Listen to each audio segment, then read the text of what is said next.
I am a gray alien who is communing to you through psychedelic means on such platforms such as Twitch and or YouTube. How's it going, guys? It's I sure do love starting later. Yeah, maybe I don't know why I say start at 10 at this point. Seeing as you know what it is? It has been freezing where I'm at, so in the morning when I get up, I'm like cryogenically frozen, and it takes me like a good hour just to like thaw off. Plus, I know that I could be going earlier, but I want to have my speaking voice kind of be like a little bit warmed up, because I've noticed in the older streams where I like wake up out of bed and like 10 minutes after the fact I immediately start talking. It is not good for the throat. It is not good for you guys. It's just not worth it. Let's see here. And let me add my Ruly friend here. Ruly guy. Ruly guy. And let's see.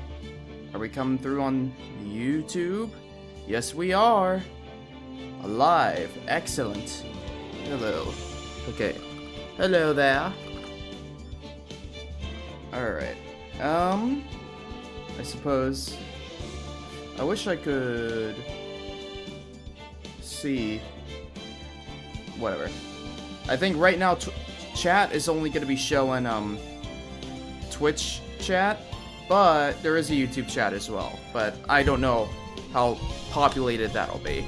Last time we left off, though, we have just completed the Stolen Turnabout. Now then, it's time for us to do a recipe for Turnabout. The only thing I know about it is people wear maid outfits. I know that because of the preview image.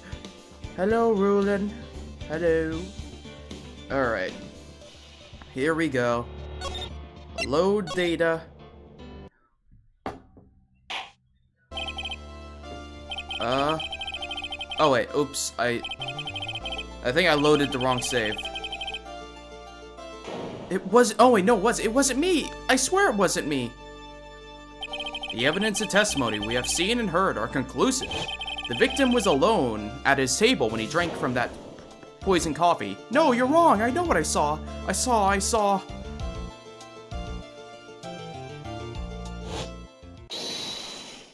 Oh.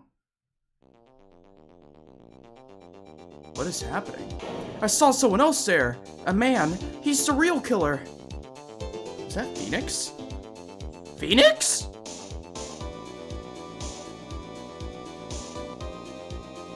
Whoa.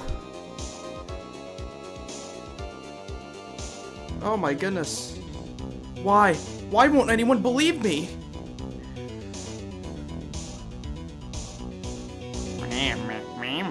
Well, I'd say that pretty much wraps this case up, wouldn't you? Mr. Wright? This court finds the defendant guilty. This court is adjourned? What? Phoenix, what did you do? Oops. Oh, right. I need to make sure I have my mic muted. January 6th, 10:03 a.m., Wright & Co. Law Offices. That was a very interesting preview. Different from what I've seen before. The start of the new year always makes me feel like I could take on the whole world. Oh, well, ain't that nifty? I bet it does, Maya. So, I've decided that our resolution should be, Savati, take on the world. What do you think? Sure, whatever, Maya, but I think maybe you've had more than enough mistletoe cake. Also, I'm still doing homework, so I will be in and out of the stream, unfortunately. Oh, that's fine. I'm sure we'll have other peeps in and out. Never. You have to eat lots of cake during New Year's. It's practically a tradition. Like watching the fireworks on TV or playing a board game. Hey, pal! Detective Gumshoe? Happy New Year, Detective. Likewise. Now listen up, right? I wanna... Here's to another fruitful year of lawyer-police cooperation. Yeah, me too. Alright, pal. You've got some explaining to do. Have you got a holiday present for me, Detective? A what? Well, here, have this. It's really nothing much, but... Yay, thanks. Look, pal, we need to have a talk. take a seat. Hey, what about Pearly? You haven't forgotten her present, have you? No, I mean, yes, no. Are you doing this on purpose? Haha, guess I'm busted. How did you like my first practical joke of the year? Very funny, pal. Now let's see how funny you think it is when I show you this. What is it? A magazine? Hey, I want to see. Deadly poisoning brings guilty verdict. Defense attorney Wright trounced? Trounced? Let me see that. The defense attorney gave an almost childishly amateur performance yesterday. What the heck is this? It's a report, pal, about you. Listen to this. Mr. Wright must take full responsibility for the ruling in this case. Well, don't tell me you don't remember anything about it. But I don't remember anything about it. When was that issue from, anyway? December of last year, which I guess makes it last month. Which makes it old news, you mean? But I wasn't involved in a poisoning case in December. Uh-oh. So what do you think about all this, Nick? If it wasn't you, pal, then that leaves only one possibility. No way. You don't mean a phony Nick? This must be Gumshoe's idea of a joke. Guess he's starting off the year with one too. Magazine clipping added to the court record. An article from December 5th says I was trounced and my client was found guilty. So, what are you gonna do about it, pal? What do you mean, what am I gonna do about it? Well, it's your fault that the judge found the defendant guilty in this case. My fault? How do you figure that? Because the Phoenix Wright is super famous now. Well, maybe only sort of. Yeah, see what happens when you headshots start getting too full of yourselves? But I didn't do anything wrong. At least, not that I can remember. You better make this right, pal. Now. And that means taking the case back to court. Got it? Sounds like we got our first case of the new year. Let's tackle it with gusto. I don't know. The judge already issued a guilty verdict once in this case. It's not going to be easy to get it overturned. I guess that New Year's resolution is going to have to wait until next year. So you're taking the case, right? Good. I'm gonna head over to the courthouse then. After that, I'll go back to the precinct. Drop by if you need something, okay, pal? Okay. Imposter Phoenix is, messing with things, and for some reason... I don't know. Some reason. I guess people are starting to know the name Phoenix Wright. If the client entrusts the case to me based on my reputation, I guess I am kind of responsible. But why would someone want to impersonate me? What sort of guy would do that?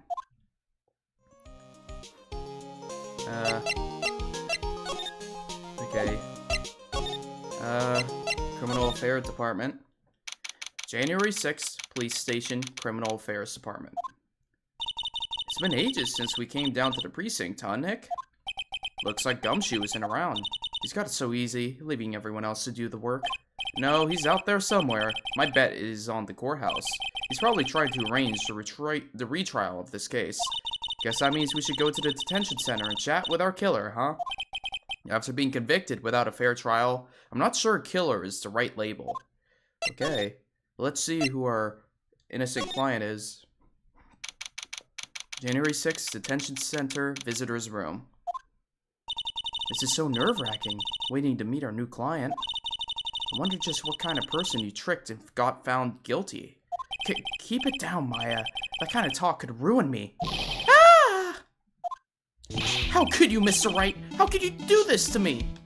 They put me in solitary. I haven't been able to stop crying. Aren't you... Yes, I am. I am totally and utterly let down. Are you... Don't pretend you don't know me. It's me, Maggie, remember? Maggie Bird? Oh, Maggie Bird. Like the bird. I get it. Maggie Bird. Ah! You were from the second game? Though, you weren't wearing a maid costume. Maggie Bird. She's a policewoman I defended that one time. She was accused of murdering her lover. He was a cop, too. What are you doing in here? Didn't I get you acquit? Oh, sure, very funny. After that fifth-rate defense job, you come in here and start making jokes? You better hurry up and tell her what happened, Nick. Blah, blah, blah, blah, someone pretended to be me, and you got scammed. Oh, I see. So that's where we stand right now.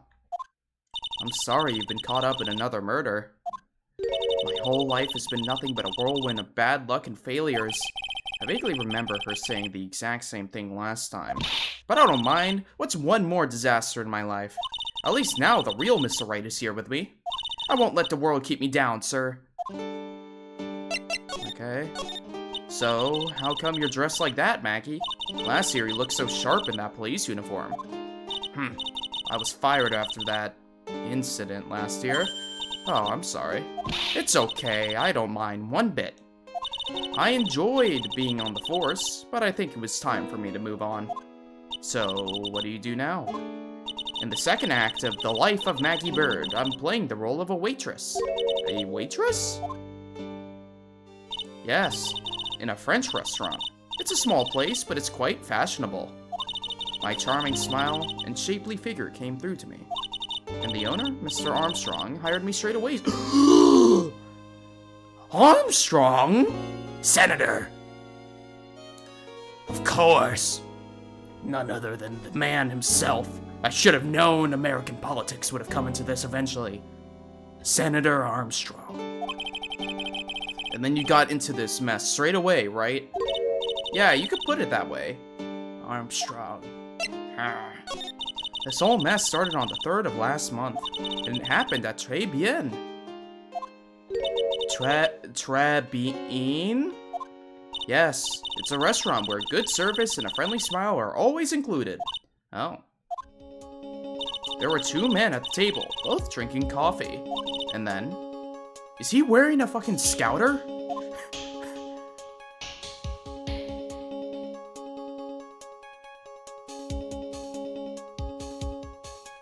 One of the men slipped some poison into the victim's cup. The victim took just 1 sip and was gasping for air. I was so shocked I passed out. Hey, hold on there, Maggie. What? You keep calling the guy the victim. Didn't you know the guy who was killed? Not at all! I've never seen the guy before. Oh. So she wouldn't have had a motive to kill him then, I guess. And the other man, the killer, you saw him, right? Of course! A good waitress must be attentive to the clientele. So, you saw the killer? What's up? Oh, what's up, Libre? So you saw the killer, but you were found guilty of the crime anyway? How come? You tell me, Mr. Wright. I guess the answer to my question is my phony. Anyway, she saw the killer. Better see if I can get a description of the guy. Alright. So, if you saw the murderer, why were you still convicted? Because no one else saw. Saw what? The other man, the one who put the poison in the victim's coffee. Everyone testified that way. Mr. Armstrong, the customer, everyone. She saw the killer, but I didn't see anything. The victim was sitting alone at his table the whole time. But how's that possible? I don't know, but nobody, not one person, would believe me, sir. Even Phoenix Wright, my one last hope for a fair trial, failed me. What a pathetic defense. My granny could have done a better job. Look, that wasn't me, okay? And then... they found something a bit incriminating in my apron pocket. What? A small bottle of poison. What? Poison? It was in your pocket? Well, I passed out when the victim collapsed. The killer must have slipped the poison into my pocket when I was unconscious. And no one else saw this other guy? No, sir. That's what everyone said, but I don't see how they could have missed him. So the other guy is Imposter Phoenix, I guess?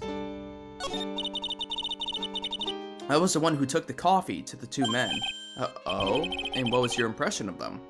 Well, when I first saw them, I kinda thought they might be in the music industry.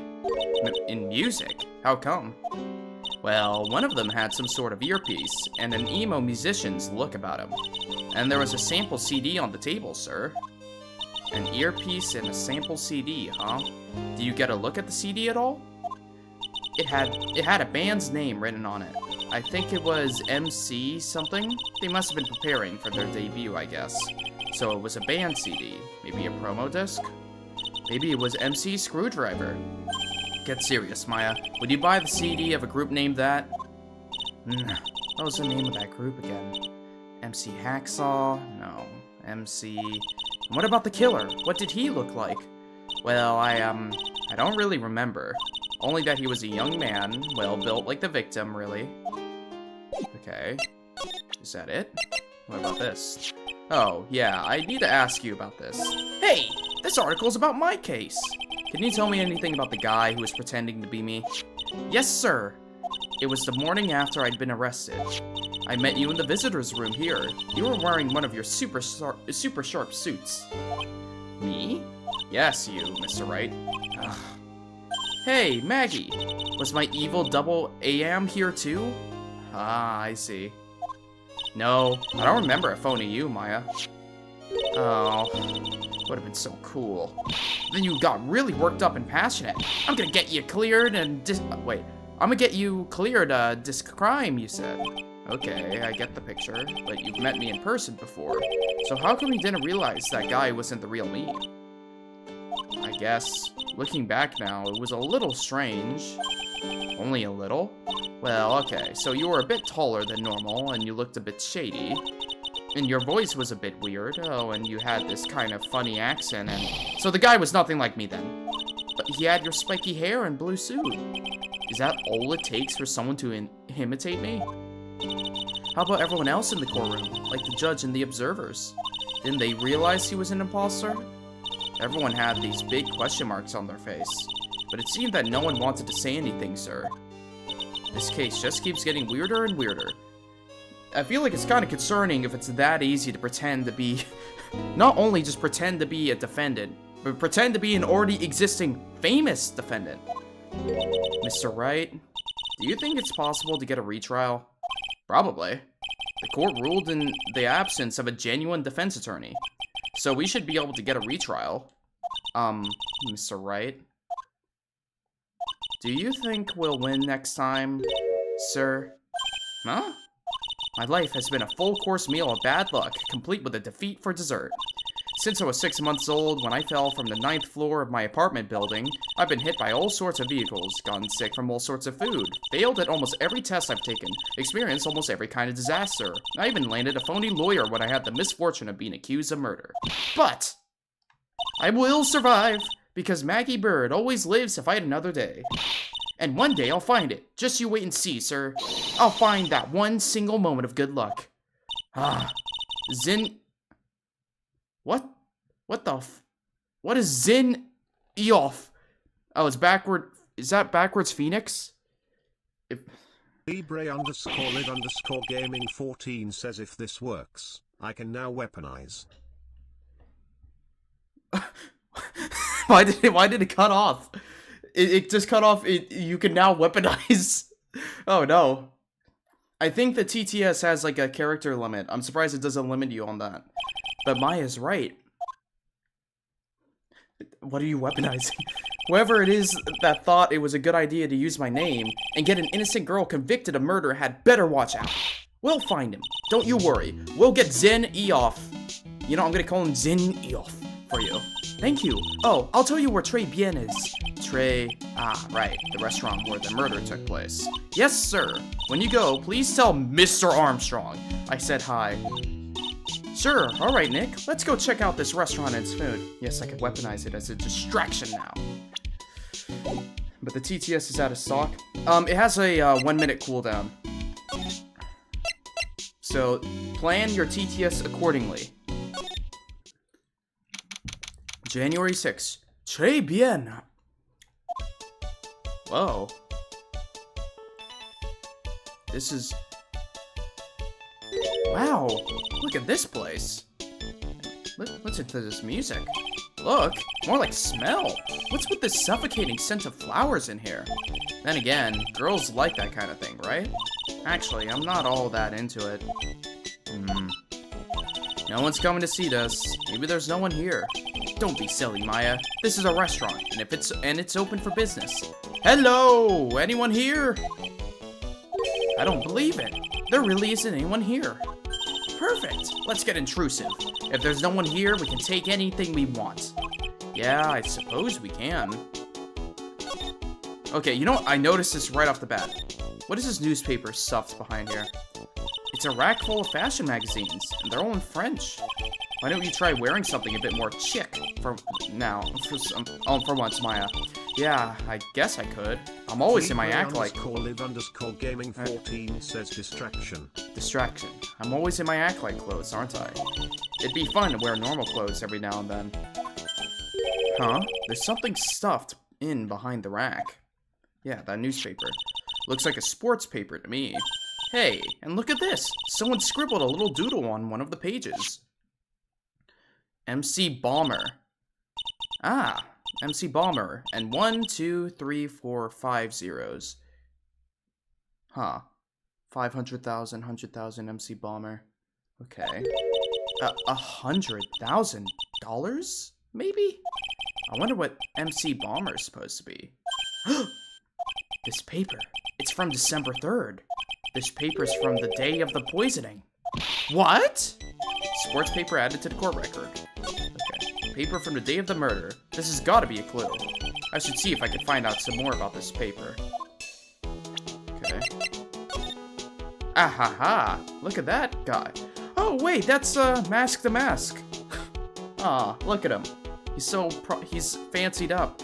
The only reason why I was able to identify that is because of this little secondary brooch here. Alright. Let's see. What's this? It's a restaurant's front entrance. There's a sign hanging from the door written in French. Probably says open or closed. It must be one or the other, but I don't know which since I don't know jacks about French. Ah, that's a French pun. Look, it's one of those magical boxes that spit out money. You know, you're the only person who would ever describe a cash register in that way. Okay. Well, let's go to the more obvious evidence. The crime scene. This must be the table where the murder occurred. I guess so, with all of this police tape around this. And that stain must be from the poisoned coffee. Don't go licking up the tablecloth, okay, Maya? Why would I lick it? I'm not a cat, you know? And why can I picture you doing just that? Okay. There's a divider. This restaurant has partitions that separate the tables. When you're seated at a table, you can only see the tables to your right or left. Okay. This table's set nicely. It just needs a customer. What do you think this flower is, Nick? Let's see. Well, it doesn't look like a tulip, and it's not a sunflower, I don't think. Duh, even I could have told you that. Well, those are the only kinds of flowers I know. Dang damn it, I'm a lawyer, not a botanist. Okay. Wow, it's a beautiful winter wonderland out there. Really? Cool, I love snow. Let me see. Oh, it's not white. It's not even snowing. Got you. I was only kidding, Maya. Nick. There are lies that are okay to tell, and lies that definitely aren't. All I did was tell an itty-bitty white lie about non-existent white snow. Alright. Phoenix Wright, Maya shenanigans, but not much evidence beyond that. What's this? Look at all the little trinkets tucked away in here. I bet Mr. Armstrong collected all of these I am not ready for Mr. Armstrong. Let's see. A bouquet of flowers, some potpourri, and look, fine Bonchina cups. I never knew you were so cultured. Come on, Maya. This is common knowledge. Any Joe Schmo knows this much. Okay. It's a rack full of fashion magazines, and they're all in French. Why don't you try wearing something a bit more chic sometime, huh, Maya? Yeah, I'd look stunning in some of those Parisian frocks, huh? We found that sports paper behind this magazine rack earlier. What's yellow and has wings? The sun. I lied about the wings. Wow, we have a liar here. I better try to find out everything I can about it. Okay, I think at this point, let's go present this to her. Oh, a sports paper. Let's see. Did Gutson Braun manage to defend his heavyweight title? Sorry, Maggie, that paper is actually a month old. It's from the day of the murder. And Goodson got knocked out yesterday, I'm afraid. Oh, no.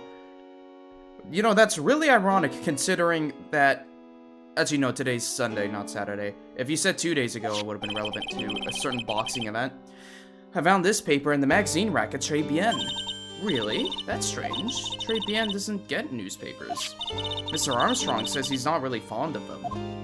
Then maybe one of the customers left it behind? Anyway, what I want you to take a look at is this scribble here. Aha! That's it, sir! MC Bomber! That was the name that was written on the CD! Just as I thought. I guess it wasn't MC Screwdriver after all, huh? So that 100,000 must be a down payment for a record deal, right? If someone gave me 100,000, I'd sing for sure The Master of Karain, or The Spirit Song, or even Maya's theme. Okay, Maya. So if the sample CD was on the victim's table, that means this newspaper may have belonged to the victim. You're right. So the victim left this behind on the day of the murder. Huh. I think we better step up the investigation, don't you, Nick? Okay. Let's see, maybe Gumshoe is ready. No. Okay. There's nothing more we could talk about here. Maybe something's changed at Tribulations. Aha. January 6th, Tribulations. Oh la la, bonjour! Welcome to La Tribulations. Oh, hello? What happened to Maya? She's frozen stiff. What the fuck? Benvin! Welcome to my PT restaurant. Huh? B Avenue? Oh no, my petite chérie. Huh? Me? Look at the face, like the kitten rejected by its own mother. You are fatigued, no? Alas, you need this. Fun fact, I know French, so I can say weird French stuff. An aromatic bath of old melange and le noir and la rose. My personal recommendation. You think I need what? Oui, just add a couple of drops of the mixture to la bath water and voila! It will soothe your body and your mind. It's simply fantastique. Really? And for la monsieur. Who? Me? Look at the face, like la puppy rejected by life itself. You are fatigued, no? For you, monsieur, I recommend this. Oil of bergamot, and maybe a hint of oui. I will add la peppermint and la clarisse to a fragrance exceptionnel. Such an invigorating recipe will bring out your delicious beauty, monsieur. My beauty? Alas, if you will be seated, I will bring you la special menu of the day. Actually, we're not here to eat, we're lawyers. Mais bien sûr, I know this already, monsieur. You are la Phoenix Wright, non? Yes. You know me? Mais oui, I never forget a man who flirts with me, especially in court. I guess he was cross-examined by our mysterious Zin Eoff. It looks like everyone to do in this case knows who I am already. I wonder what sort of impression Zin Eoff's been leaving on people, don't you? Is this what people thought gay men acted like back in 2001? You know, that's a good... Honestly, probably. I don't know. This is a bit odd. Allow me to introduce myself to you again. I am Jean Armstrong. Enchanté. So what does très bien mean? I know it's très, that means 3, right? No. Très bien is Francois. In English, you would say, very good. Oh, very good. Oui, exactement. La atmosphere is très bien, and la cuisine is très bien. If the food's so good, why aren't there any customers in here? My cuisine is not for all. Some people, they do not appreciate a hot cuisine. I thought everyone liked hot cuisine. Since I have lost Maggie, I do not have enough hands. So you're running this place on your own now? Oui, for that moment, no one has answered my advertisement. Oh, pour moi. Please don't eyeball me while you say that. I am the chef. I am the manager. I am also a trained aromatherapist. A roaming what? A practitioner of the aromatherapy. The art of soothing the soul with a delicate floral aroma mask. I completely flubbed that last word. Delicate? The smell coming from that bottle earlier was anything but. Well, what happened? So, could you tell me what you know about the incident? Bien, it makes me sad to remember it, yet I remember it so well. More than a month has passed since it happened. Yeah, I guess it's been about a month since Maggie's sentencing. So, it was the 3rd of last month, just after 1 in the afternoon. A man who was in there for coffee suddenly became ill. Because of the poison in his coffee? That is the truth as I know it. It was Maggie who took his drink to him. I was in the kitchen. I heard the sound of someone collapsing. When I came out to see what it was, he was already slumped in his chair. He was dead? Mon Dieu, oui, he was dead. Maggie had passed out also. And this man who died, was he alone? Oui, monsieur. All alone. I know that Maggie said there was someone else, but... I see.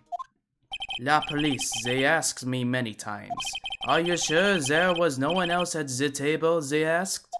But I am not the only one. The old man said the same thing. Old man? What old man? So who's this old man that you mentioned? At the time of the murder, there was another customer in there. What? Someone else saw it? Mais we, as usual, came alone that day.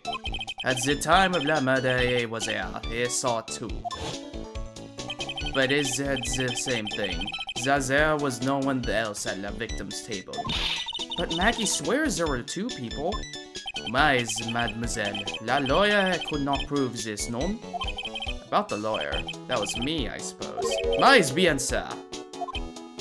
Wow, he's the first person who said it wasn't me. Don't kid yourself, Nick. Now who's the one making stuff up? I have to really focus to be able to say this dude's lines, but I like the fact that I know how the French pronunciation is supposed to go with his, like, accent. So this is kind of fun. Okay, do you know anything about this sports paper? We found this sports paper in the magazine rack here. One of my customers must have left it behind. Do you have any idea which customer it was? The only idea I have, mademoiselle, I saved for my kitchen. I am not a lawyer myself. I do not wish to speak out of turn. But your defense in court that day was a little, how do you say, lacking, perhaps?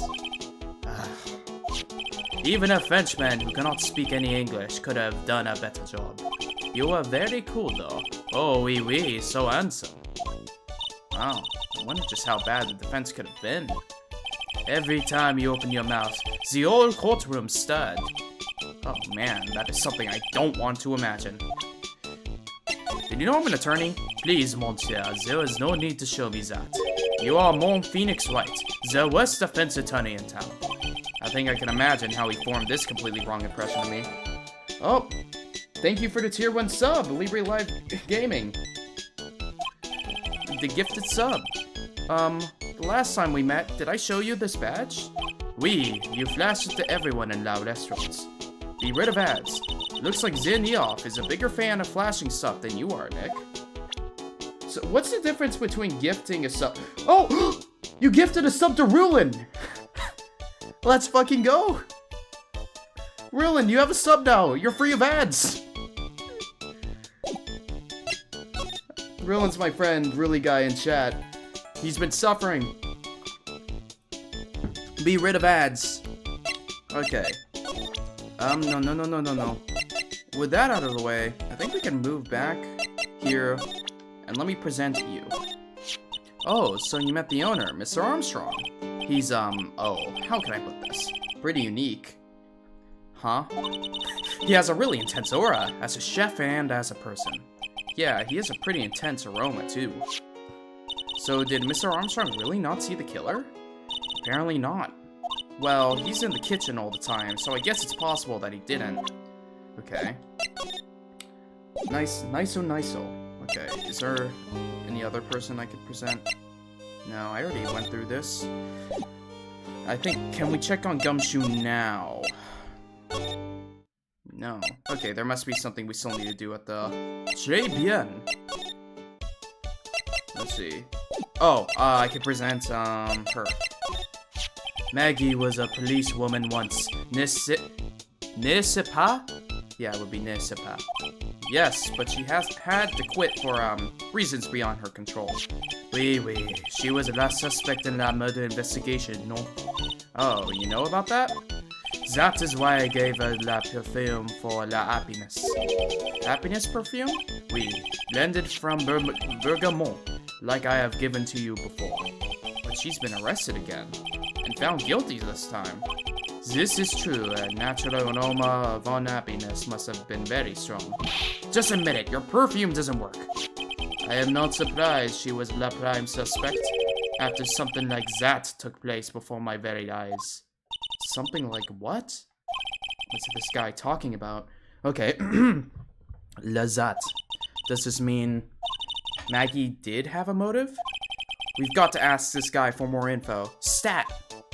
Okay. When Maggie took the coffee over to the victim, did anything happen? Ooh, I suppose you could say so. So what happened? No, it was nothing. Look, Maggie says she didn't even know the guy, but she's still been indicted for murder. Oh nice, I got a gifted sub. You did, Ruin? You're free of ads. You can now send unique stuff.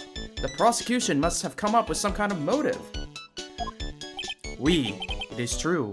If there is anything at all between Maggie and the victim, it could be relevant. So please, tell us anything you know. Whoa. Triple lock. Psyche locks? No way. What are we gonna do, Nick? We'll just have to remove... What the? What's wrong? The Magatama, it's gone? Huh? I had it in my pocket, but it's vanished to thin air. What? What do you mean it's gone? But I could see the Psyche locks. Maybe that means the Magatama's nearby? What does that mean? Mr. Armstrong? Could I just confirm something with you again? The table where the victim was sitting, was anyone else sitting there? That is a question you will have to ask him yourself. Huh? Him? The old man spends all of his time dans la park. La park? Oh, a park. What park's that? Behind la restaurant. It's called Vitamin Square. Thank you. Je vous en prie, my dear. Let's go check out this Vitamin Square right away, Nick. Okay. I can't even present anything. Was my Magatama always missing? I didn't notice. Okay, let's go here. January 6th, Vitamin Square. So this is Vitamin Square. Yeah, I see where they got the name from now. The fruits scream vitamins at you. Hey, Nick. That's the guy, right? Isn't that the old man Mr. Armstrong was talking about? That grouchy-looking grandpa? He's throwing seeds out for the pigeons. Maya, he's not throwing seeds for them. He's throwing seeds at them. Oh. What's wrong with your nose? Ugh, my grumpiness threat level has just been raised to red. This is the evil grumpiness thing.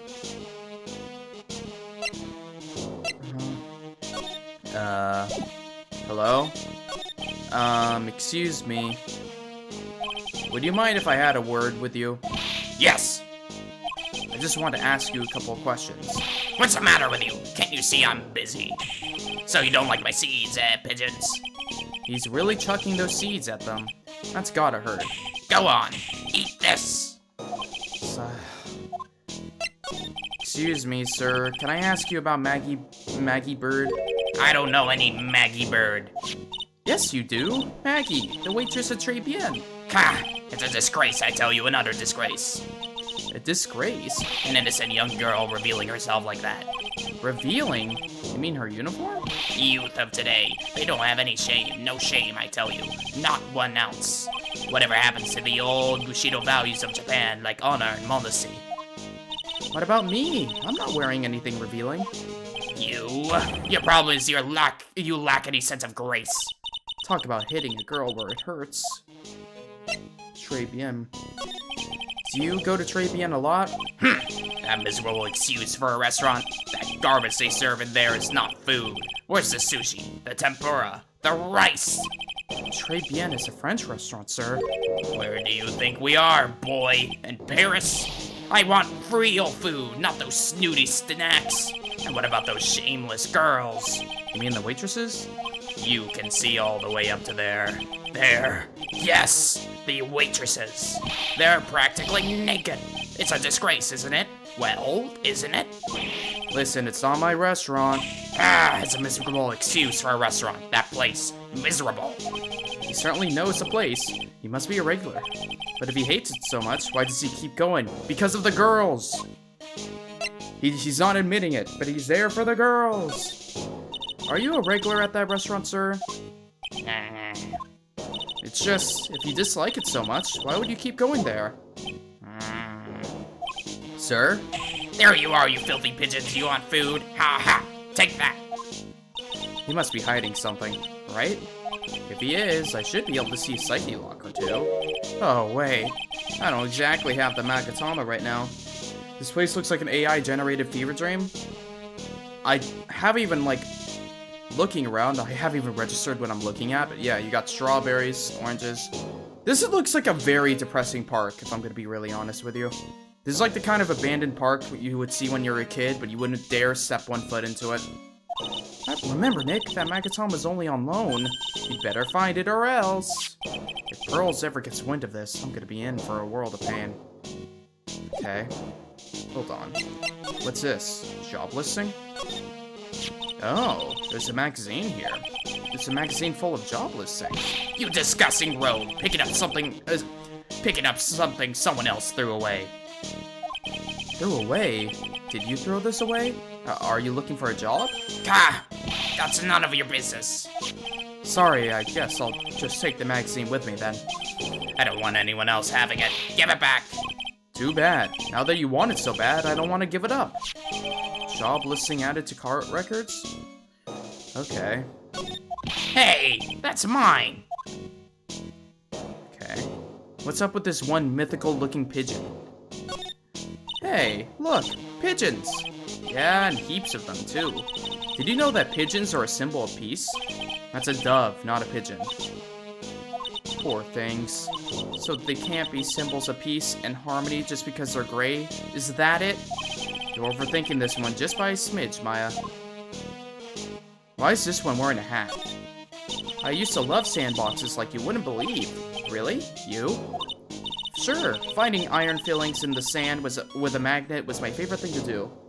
You know, I remember at my local, or not local, but I remember going to one park, and they had like a little claw machine off the side of like a sand pit, and that claw machine had like a big magnet on it, and I never understood the point of that. I guess like iron fillings. But I don't know if that's what it was doing. It's been a while, so I don't know. Iron fillings. Wow, that's too exciting for words. It was my ambition to collect every single shred of iron in the sandbox. I was such a kid back then. So, did you manage to get all the iron? No, I never did. I think I came close, though. Come to think of it, I still have all of the iron fillings I found way back when. You want them?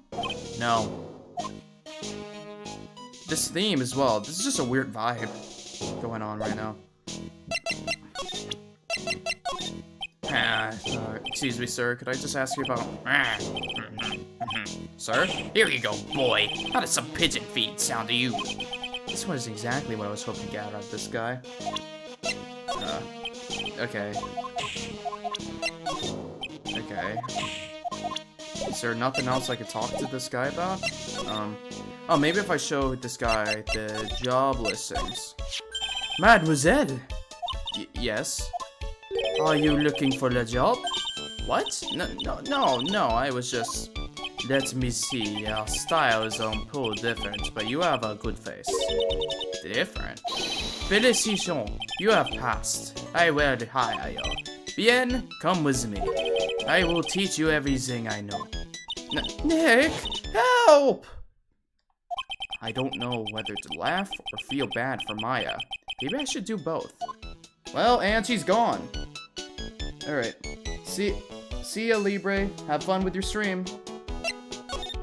Okay, Maya is dead now.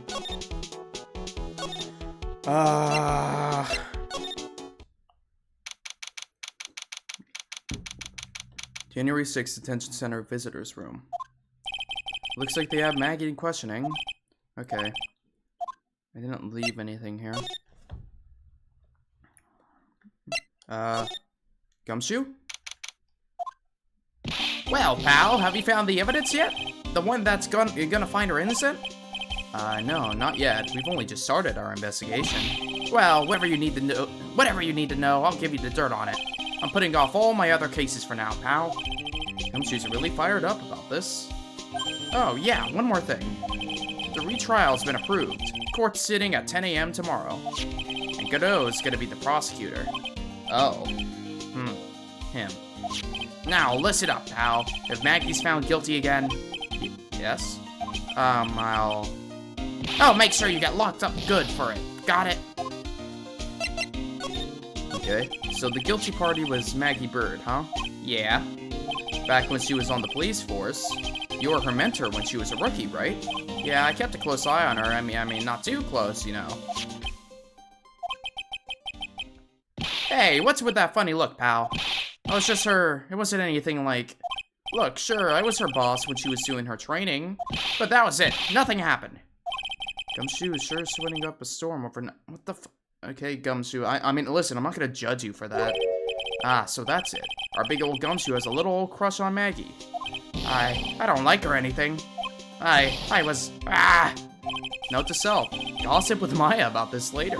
Look, pal, don't tell anyone, okay? You gotta keep it a secret. Got it? Sure. Alright, we gotta be the ultimate third wheel for Gumshoe. And would you mind not guessing what I'm thinking all the time? Hey, tell your face, pal, not me. You'd have to be blind not to see what's on your mind. Okay, victim. So, I was wondering, could you fill me in on the victim?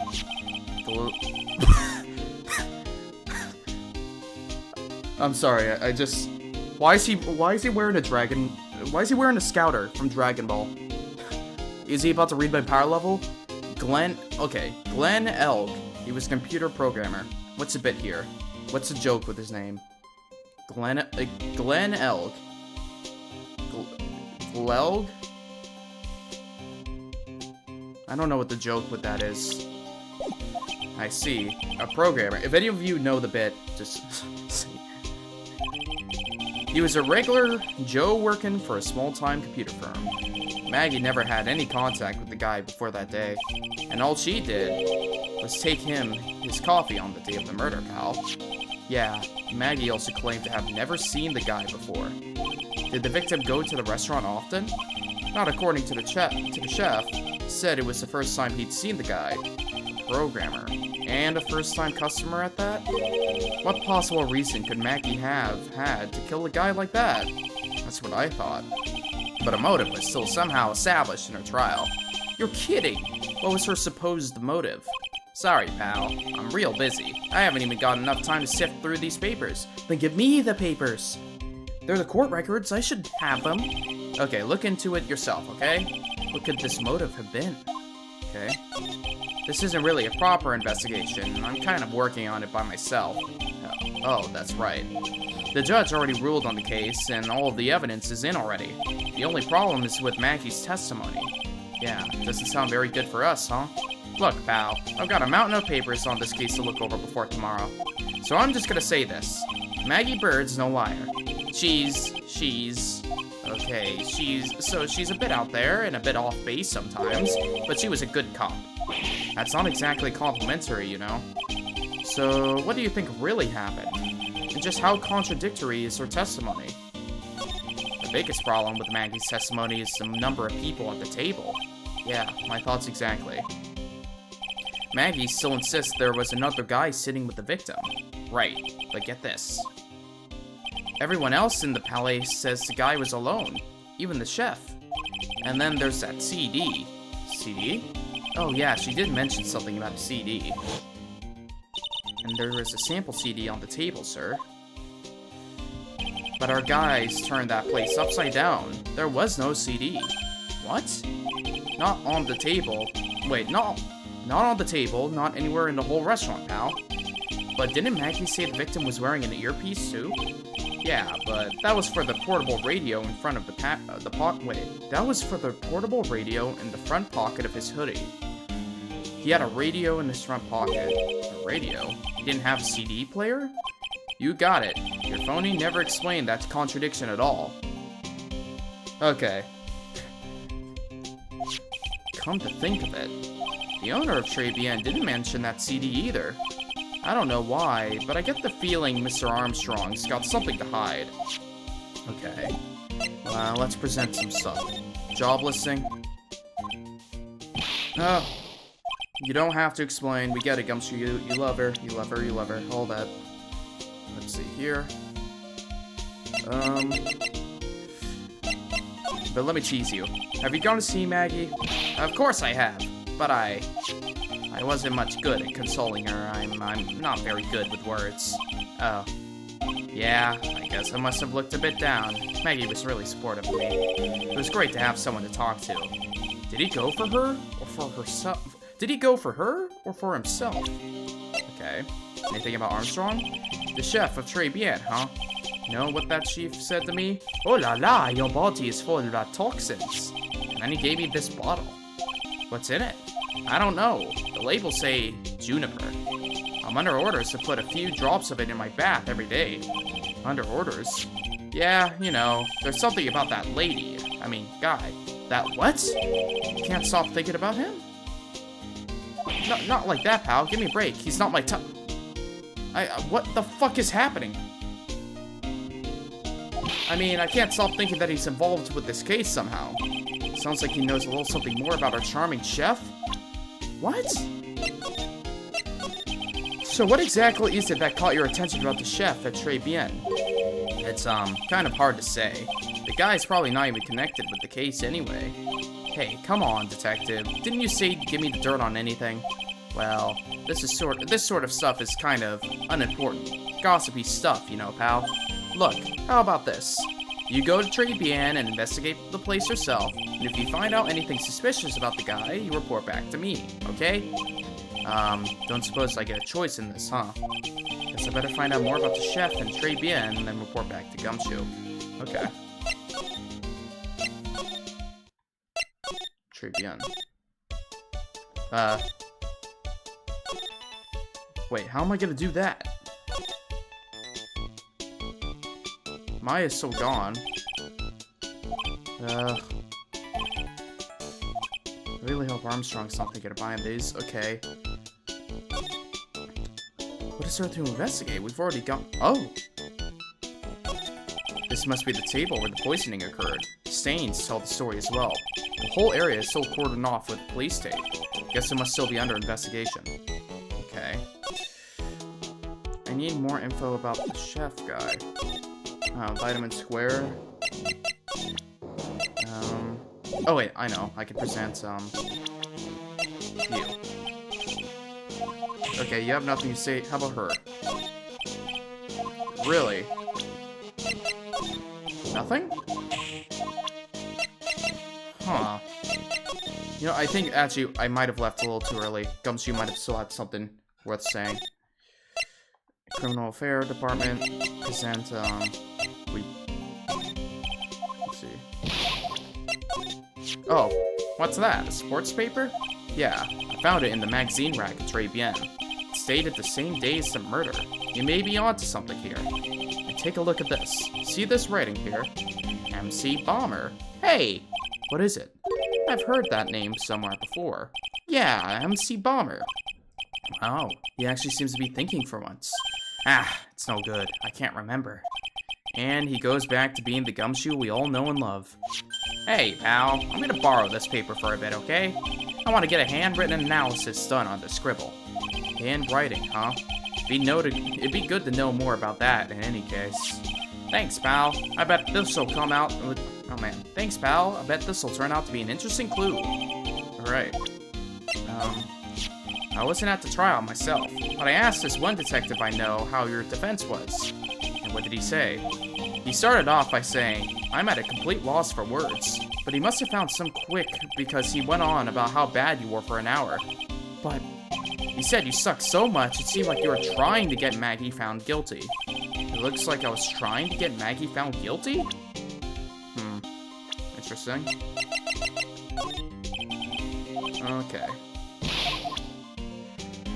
Now it sounds like we've went through everything here. Maya is... Wright and Co. law offices. Poor Maya. Looks like Mr. Armstrong's really taking a shine to her. Okay. Yeah, she's forced working at Tribune. Oh, there we go. January 6th, Tribune. The scent of flowers sure is strong. It's almost making me dizzy. Whoa. Hello? What? Who was that just now? A customer? She had some sort of dark aura about her. Ah, welcome, B Avenue. Welcome, B Avenue. Wow, what a cute voice. Oh, what? Oh, it's just you, Nick. Maya? Well, how do I look? Maybe you should quit being a spirit medium. Maybe, but it's kind of boring being a waitress. I mean, you're my first ever customer. Then who is that woman I just saw? Oh! Since you're here, you might as well have something to eat. I am kind of hungry, actually. Okay. So, how do you like your new job, Maya? I never knew there was so much for a waitress to do. Take people's orders, bring them their food, make coffee, work the cash register. Of course, we need a customer before I can do any of that. Yeah, it's a nice looking restaurant. It's a shame more people don't come. Don't forget about the ultra cute waitress. Check out my gimme a tip smile. Hey, Nick, why don't you order something? The chef's preparing a tasty lunch set at the moment, or so he says. How much is it? It's a twin tea set, so it's $20, of course. The twin tea set, I believe. I'll be taking a pass on that. It's kind of expensive. The good old era of 2001, where $20 for a restaurant meal is considered expensive. What? But you can't. Come on, Nick. It's not every day I get to be a waitress. I want to try carrying plates and working the cash register.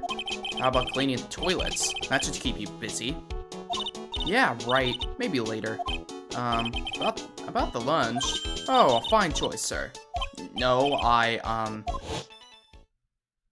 Kitchen, a lunch special, please. With all the extras. Drinks, side salad, dessert, and gift. I don't need any of that. Just a moment, please, sir. Maya's really getting into this. So how much is this set? Oh, wait. So how much is this set lunch, huh? $20? Okay. But with the drink, side salad, and dessert, it's $45? You know what, Phoenix, this is the curse of going into a French restaurant. Never trust French restaurants to properly charge you. That's my stick tip of the day, my Adam tip. Do not... French restaurants, 9 times out of 10, they're just using the title of French to scam you. The real French restaurants that are, like, actually serving you something good, you know that they're legit, first off, when they pour you some weird water that isn't, like, carbonated, but it's kind of in a fancy bottle. And usually, you can tell that it's a better restaurant because of the fact that it's not big. Hey, wait a sec, Maya. Sorry to keep you waiting, sir. Here you go, our deluxe fortified lunch set. Ooh. Whoa. A dish inspired by lobster and abalone francais with a balsamic vinaigrette. Bon appetit. Thanks? Come on, Nick. Hurry up and try it already. Lobster, huh? Alright, down the hatch it goes. Ugh. Well, are you hungry, Maya? I'm starving. Here, it's yours. Really? Ugh. Remember, Maya, my wallet doesn't print money, so you better polish off that plate. I just remembered I've got to clean the toilets. Hey! You can't be in that much of a hurry to clean the toilets. Tribune lunch special added to the court records? It's that big a deal. How does that guy manage to make good food taste so bad? Hey, Nick, you want to take a peek at the kitchen? The kitchen, huh? Not a bad idea. Now, what was it that Maggie said again? In the kitchen, you'll get to see all of the chef's greatest secrets. In the kitchen? That sounds tasty. Hey, wait up, Maya. What is it? I'm pretty busy right now. Aren't you going to show me around? Psst. There goes my plan to find some cool clue and show it off in your face. I better conduct a search in the kitchen myself. Alright, here we go. Kitchen. January 6th, Tribune kitchen.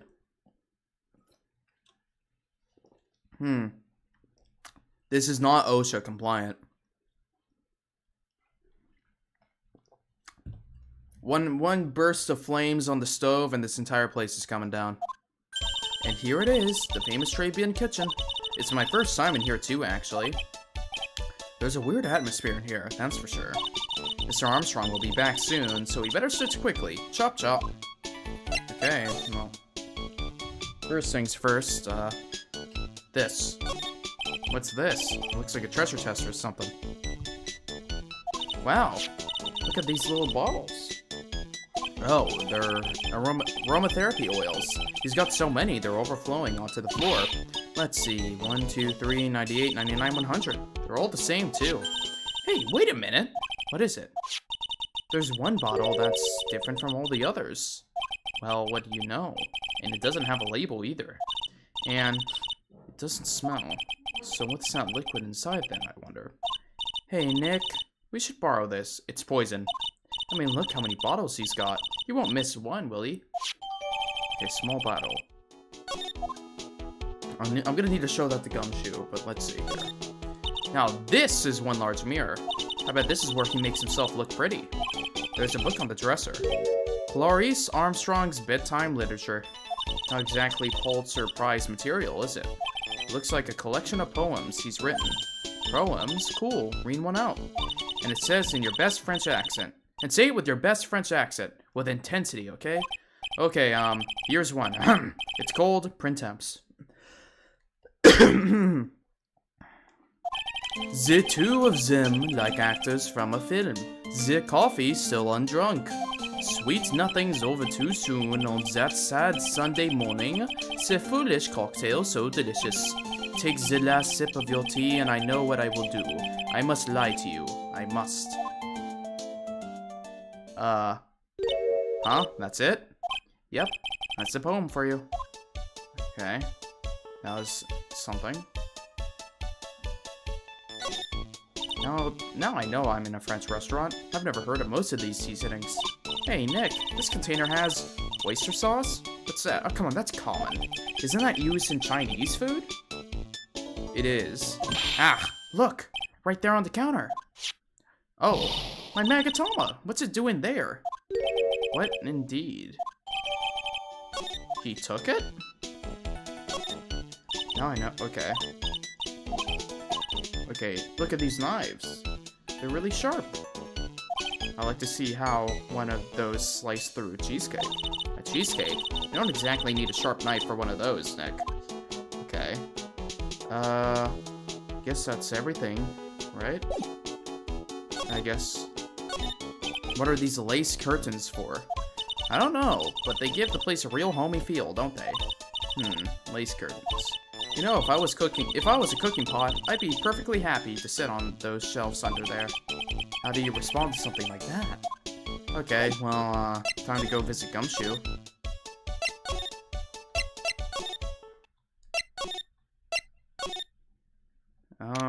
Oh. Hey, you're just in time. What is it, Detective Gumshoe? The lab got back to me about the newspaper you gave me. You must mean the sports paper with the memo scribbled on it. So, what did they say? Did an analysis turn up anything? They say the doodle was written by the victim. I just had the overwhelming sensation that I forgot to save up to this point. Let's do that. Okay. They said the doodle was written by the victim, Glenn Elg, no doubt about it. I expected as much. The victim took the paper with him to the restaurant on the day of the murder. That's our best interpretation of the facts at the moment. Sports paper refiled into the court record. MC Balmer. I get the feeling I've heard that name somewhere before. Oh well, I guess it'll come back to me. Don't forget to report back to me to whatever you find at the restaurant, okay, pal? Okay. Got something you need to show him? You need to show him this. You got one of those aroma bottles too, huh? Only this one doesn't smell, huh? I don't get you. This was mixed in with all the other aromatherapy bottles, but it's not the same. It doesn't even look the same. Wouldn't you agree? Cologne bottle that doesn't smell, huh? Smells like a skunk to me, pal. Mind letting me borrow that bottle for a while? I want to send it to the lab for analysis. The victim was poisoned, so the contents of this bottle are pretty important. Small bottle given to Detective Gumshoe. I had a hunch there was something funny about that chef. You suspect John Armstrong? I've got that guy's number. I know what his secret is. That must be the same secret Gumshoe was talking about before. I guess I better fill you in on the details. About this Armstrong guy's secret, I mean. So, what's Mr. Armstrong's secret? You ever had lunch at the Tribulations, pal? Yes. So, how was it? To put it nicely, it was inedible. Hey, don't worry about being nice around me, pal. You and I both know the reason that place is so empty is because of the food. I mean, the place is clean, and he's got a girl like Maggie as a waitress, so... yeah, I guess it's probably the food. The real scoop on the guy is he's up to his ears in debt. Really? How much does he owe? This is a copy of his loan contract. He's about $500,000 in the red. $500,000? Are we talking dollars? Yeah. Hey, if it was sterling, he'd really be in trouble. Sorry, that figure just took me by surprise. Yeah, this case is full of surprises. And I'd be willing to bet that chef's got something to do with most of them. That's my hunch. Okay. John's debt is $500,000. The owner of the loan is tender lender. The owner of the loan is tender lender? I don't know who this tender lender is. It's for $500,000, pal. That's, $500,000 bills. What's the in there for? Is there really that much money tied up in this case? I can't give you an answer on that, pal. Not without the case file in front of me. But I'll tell you this. That Armstrong guy would have done anything for cash. He was desperate, you know. No, I don't, but I think I sort of get the picture. What do you make of this? Okay. Yeah. Now that we got that, I think it's finally time for us to confront this guy. Alright. No. Oh, wait. Detention center? Nothing at the detention center. Maybe I missed something with Gumshoe. I just presented this. So according to the boys down at the lab, the doodles were probably made by the victim. Probably. And analyzing this kind of writing is difficult since it's done with a fiber-tipped pen. But don't worry, I'll vouch for it. Why would Gumshoe have to vouch for it? Can it stand on its own? Okay.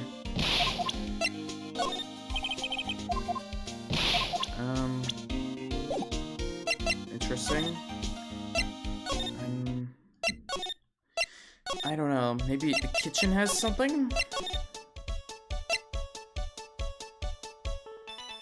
I don't see what it would have. I think it's time for us to go to the Vitamin Square. Oh, there we go. January 6th, Vitamin Square. The old guy's not here anymore. Drat, I still have some unanswered questions for him. Well, what's this? A scooter, huh? We would leave it right in the middle of a park like this. The wheel guard and the light are busted. I guess it must have been an accident. It's totally wrecked.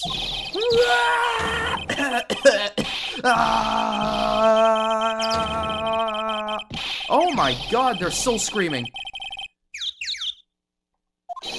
What?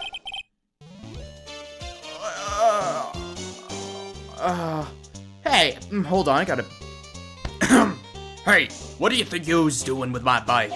No, I was just... You've been messing with my new ride, is that what you've been doing? New ride? Is that some kind of... You're gonna pay for this.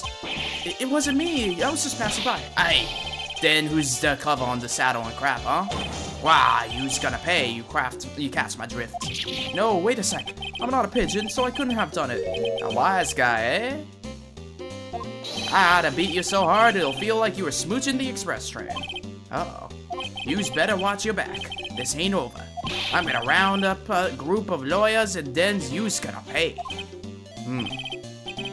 Actually, I'm a lawyer myself. What do you say?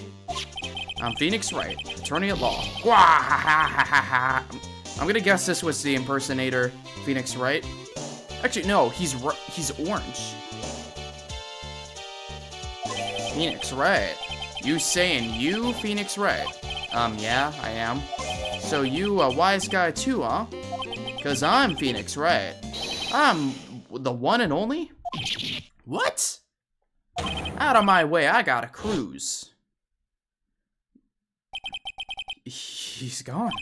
Surely that guy wasn't my phony, was he? I think he was. He wasn't anything like me. Guess I better make a note of the scooter. Gah! Pathetic. Oh, it's you. A few threats from a little brat like that. And you look like a pigeon that got seeded in size. Have you been here the whole time, then? I was in that strawberry. Had some thinking to do. More like you had some cowering to do. Hold on, do we have that guy? We don't have him on record. Are you a regular at that restaurant, sir? It's just that if you dislike it so much, why do you keep going there? Sir? There you are, you filthy pigeons. You want food? Aha, take that. Oh, he's lying. Oh, right, we have the Magatama now. I knew it. Okay.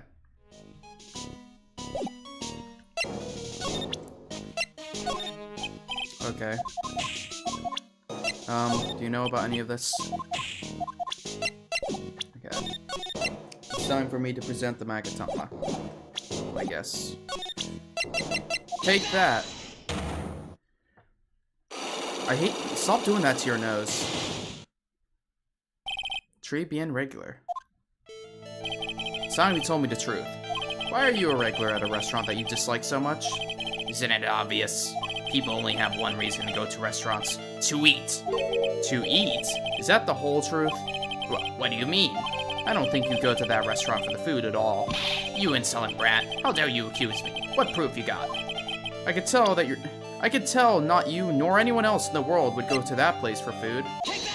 I ate there. The proof is in the pudding. Or in this case, the lunch menu. That's the twin tea set. The food at the Trade Bien is terrible and expensive. You're wrong. It's cheap. Huh? I'm rich. I inherited money when I was a boy. Yes, I'm stinking rich. I haven't done jot of work since I was born, other than feeding the pigeons. What a load of crock. The taste's another story, but the price, it's nothing to me. So you're saying that you got there because you've got money? You go there because you've got money to burn? Exactly. I have so much cash I go for a swim in my money vault every day. Unfortunately, that's a lie. What? You don't have money to burn? You're flat broke.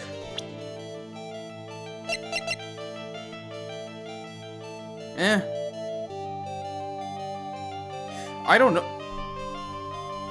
Oh, wait, no, the job listing. This is yours, right? My magazine. Why would a rich retiree be looking for a job? I was... so what? Aha.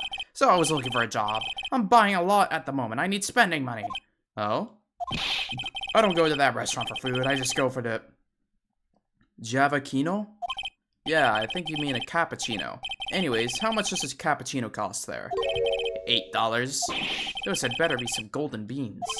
What's your problem? You think a poor man would be better off drinking dishwater, do you? Is that it? No, I wasn't thinking that. I was wondering if the coffee there is really that great.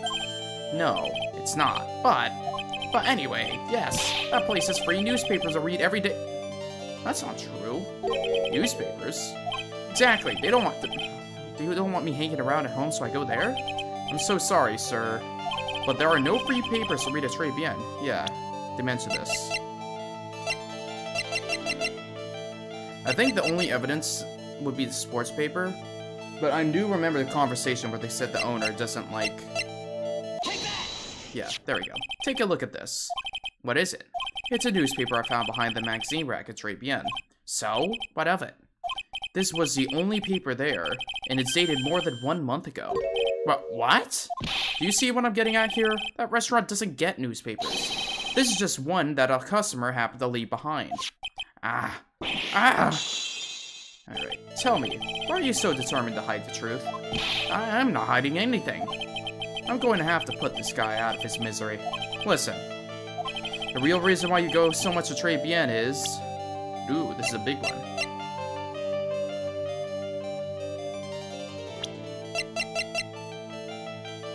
I mean...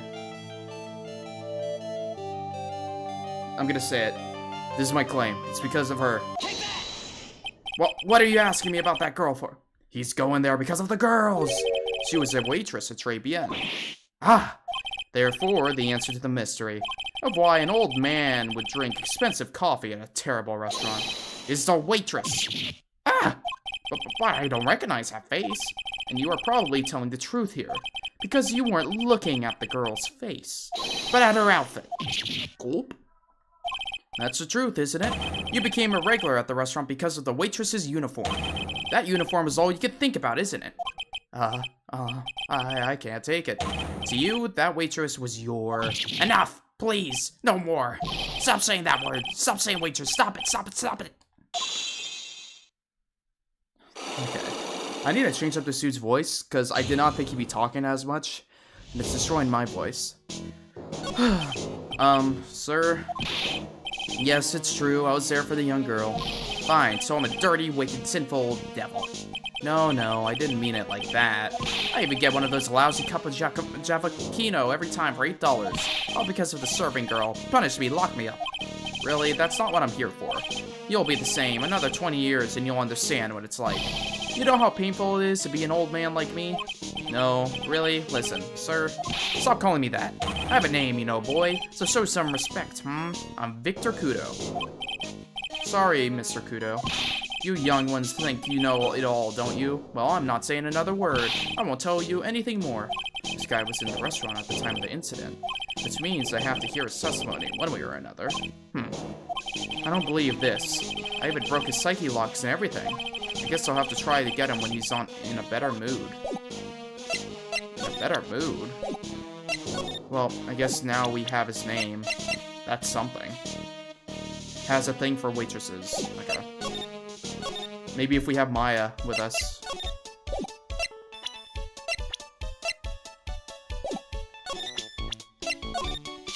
Oh, it's that old man. Is he still feeding the pigeons? Yeah, he fed me as well. I got a bunch of those seeds in my eyes. Oh, ouch. Hey, Maya, would you mind coming with me for a while? Huh? Me? Why? There's something I really want to ask that old man. Sure, okay, I'll just get changed. No, hang on. Can you go like that? I guess. Aha. Sir? You again?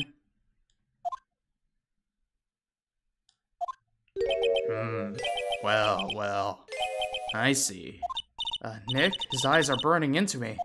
It's okay. I think it's going pretty well. Gah! Huh? You're still just a little child. Run along and play on the slide, alright? Play on the slide? We were so close. Just a little more we would have spilled. Pigeon, How can we crack this guy? Excuse me, please, sir? Quiet, can't you see I'm feeding the... pigeon?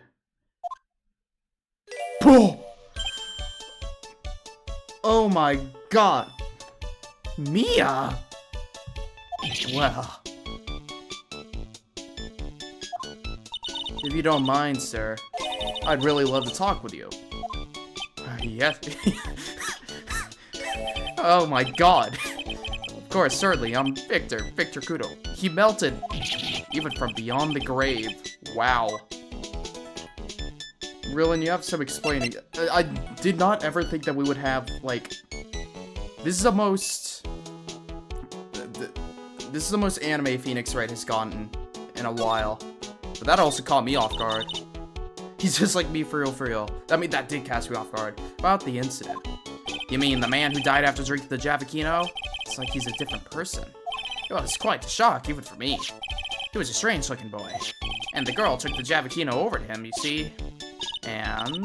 was the customer alone? Definitely. He was the only person at the table.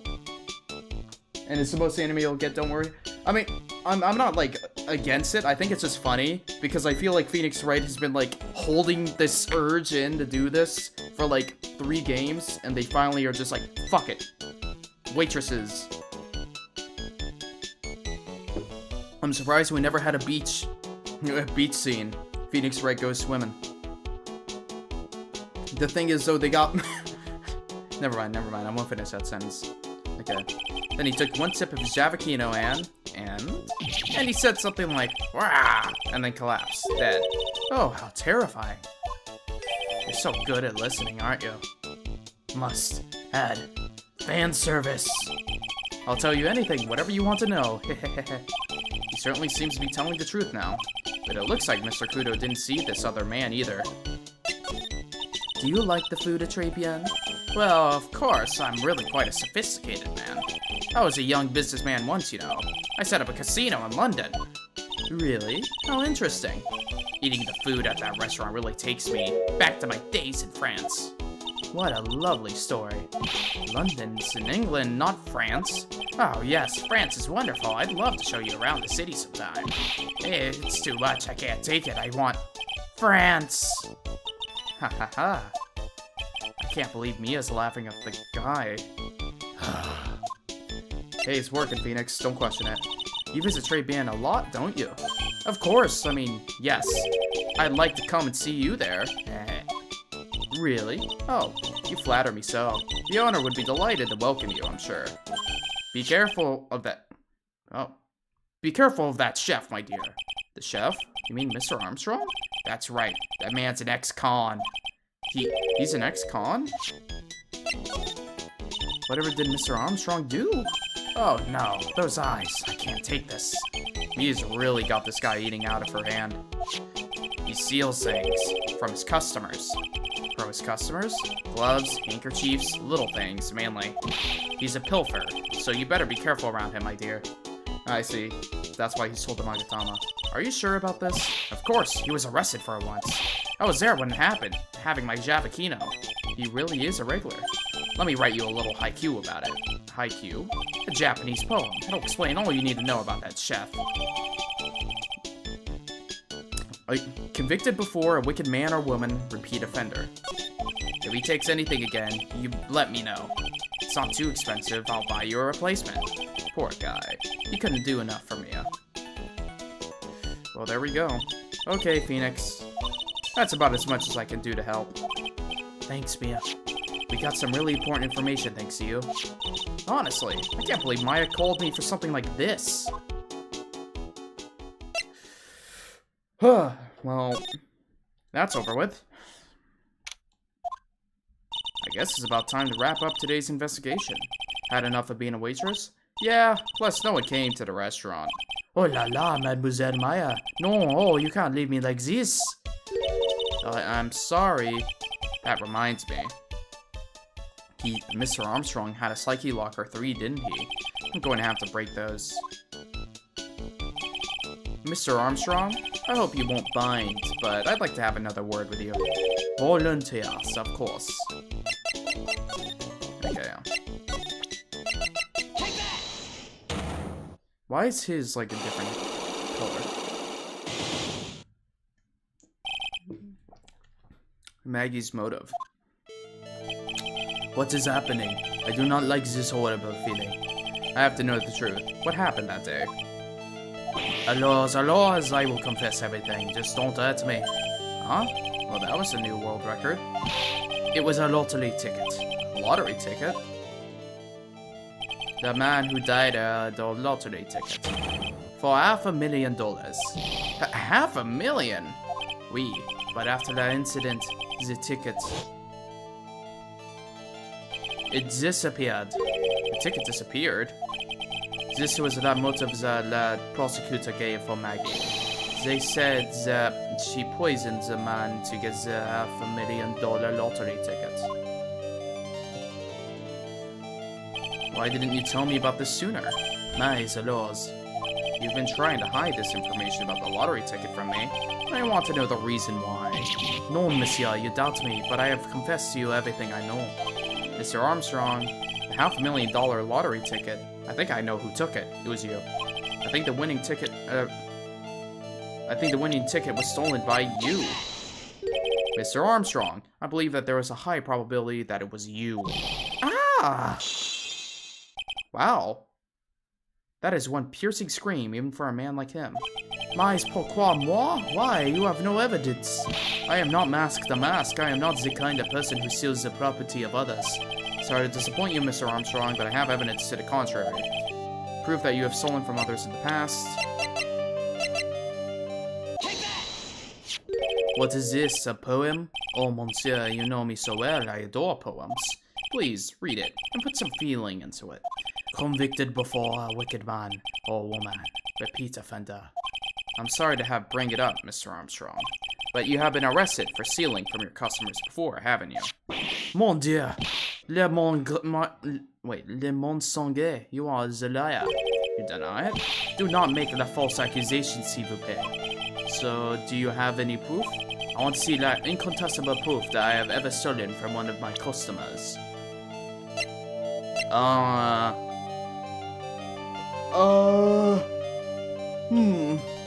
Oh, this. It seems old habits die hard, Mr. Armstrong. What is that you stole from me? This is my Magatama. And I found it in your kitchen. No. Wow, that scream just about broke some windows. I have a weakness for that little trinkets and not figurines. It slips out, I cannot stop it.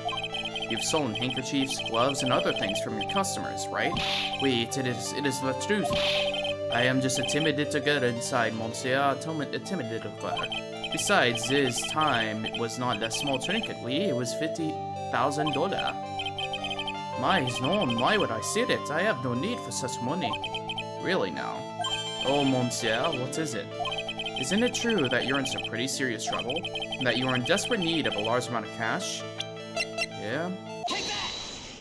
This restaurant is deep in the red, isn't it? You have a loan to the tune of $500,000.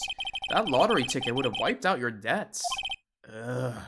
Well, Mr. Armstrong, what do you have to say for yourself now?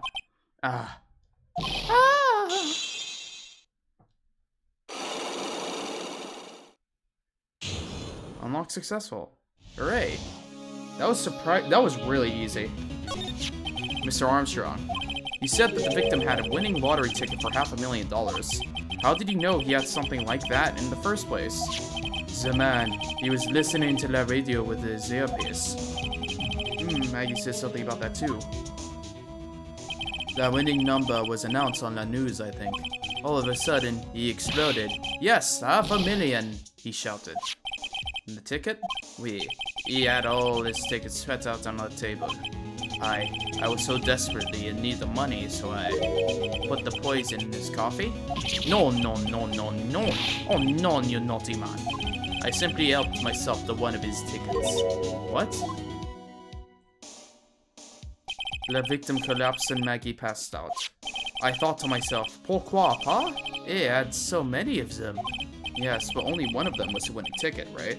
How could you do that, Mr. Armstrong? Maggie was arrested because of you. No, this is not true. I did not take it. That ticket is for $500,000, I mean. But you just told us you did. You said you took the ticket.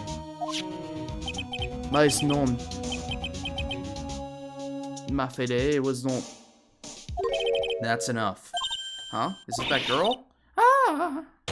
Mr. Godot! What the heck are you doing here? Ugh. This is, without a doubt, the worst coffee I have ever tasted, Mr. Armstrong. Came in here for coffee? Does his craving for coffee know no bounds? Perhaps Mr. Armstrong stole one of the victim's tickets on the day in question. I had known just a pretty little girl who everyone is laughing at. But in that case, Maggie shouldn't be the only one under suspicion. He had the wrong ticket. What? Mr. Armstrong made off with the winning ticket. It's pretty neighbor. So, the ticket he took was worthless? Not quite. He did win something. $1. You see, I am a pretty face. Without my looks, I have nothing. So, what happened to the winning ticket then? The one he meant to steal? Indeed, what did happen to it? I don't like spoiling myself by watching trailers, so we'll just wait and see how the movie turns out tomorrow, won't we?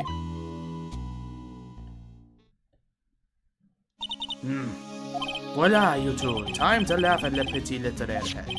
Looks like I won't be needing this note anymore. Victor's note thrown into the trash. Looks like we've got a new mystery now. Namely, where did the winning ticket go? Got a bad feeling about this. Well, anyway, is it time for trial? We can't let Maggie suffer any longer for this. And certainly not again. Okay. 1 hour 30. We've made it.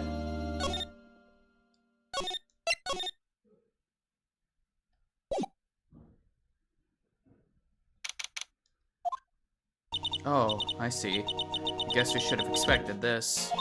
Nobody saw the other guy, huh? But he was there when I took the coffee over, sir. Scout's honor. Maggie! Ah, Detective Gumshoe! Are you doing alright? How are you feeling? As if you need to ask either question, sir. Don't let him get you down, Maggie. And don't forget to eat well, okay? Roger. And you. Yes? You'd better square this case away. Got it, pal?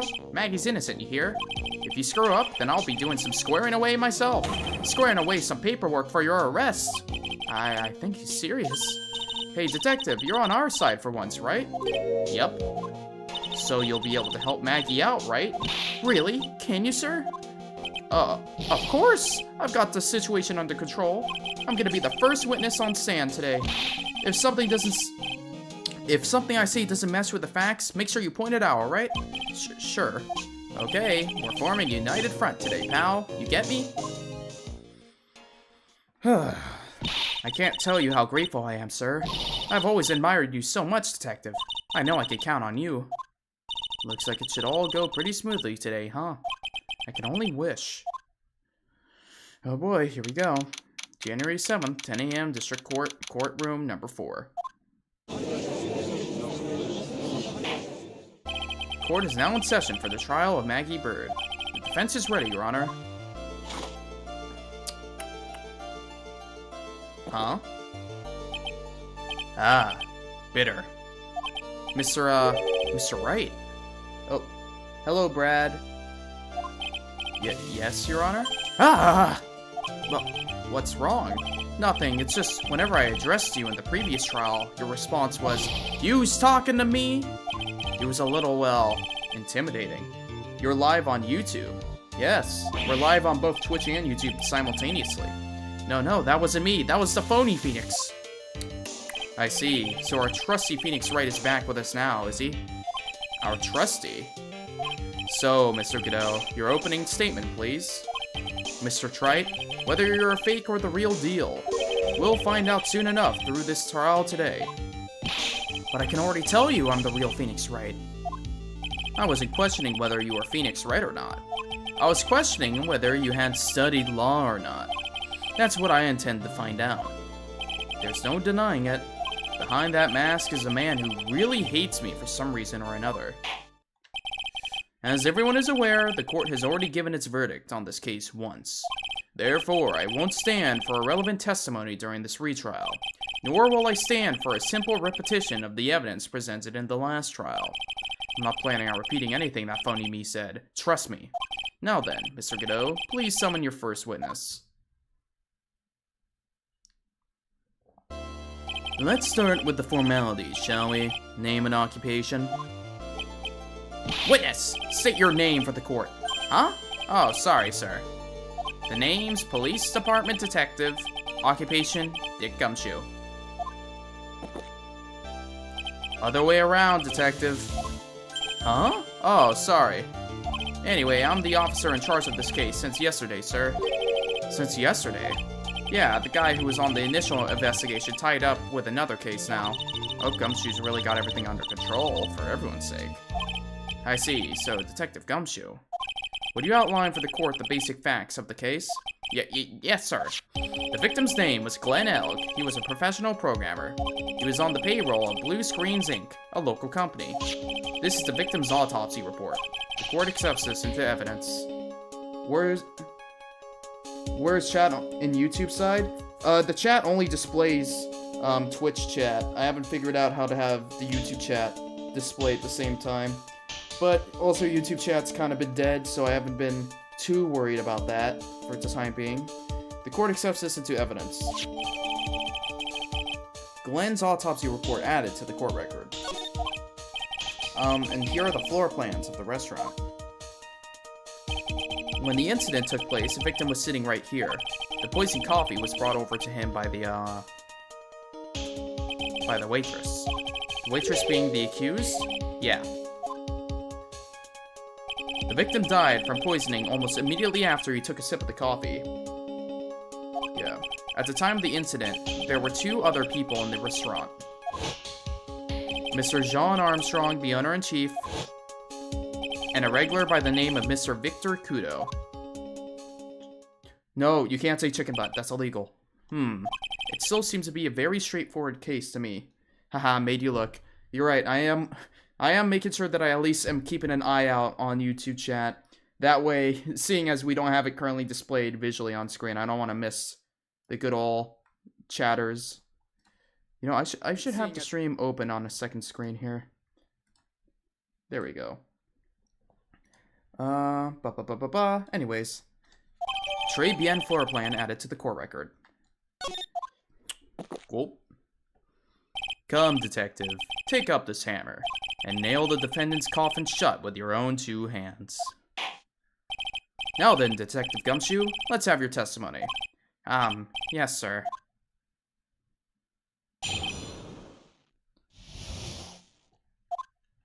When the incident took place, the victim was alone at his table, sir. We understand that the guy, Glenn Elg, was listening to the radio at the time. Traces of poison were found in his coffee cup, and what we found was potassium cyanide. That stuff really packs a punch. And, it looks like Mr. Bird might have had, well, some kind of motive. Okay.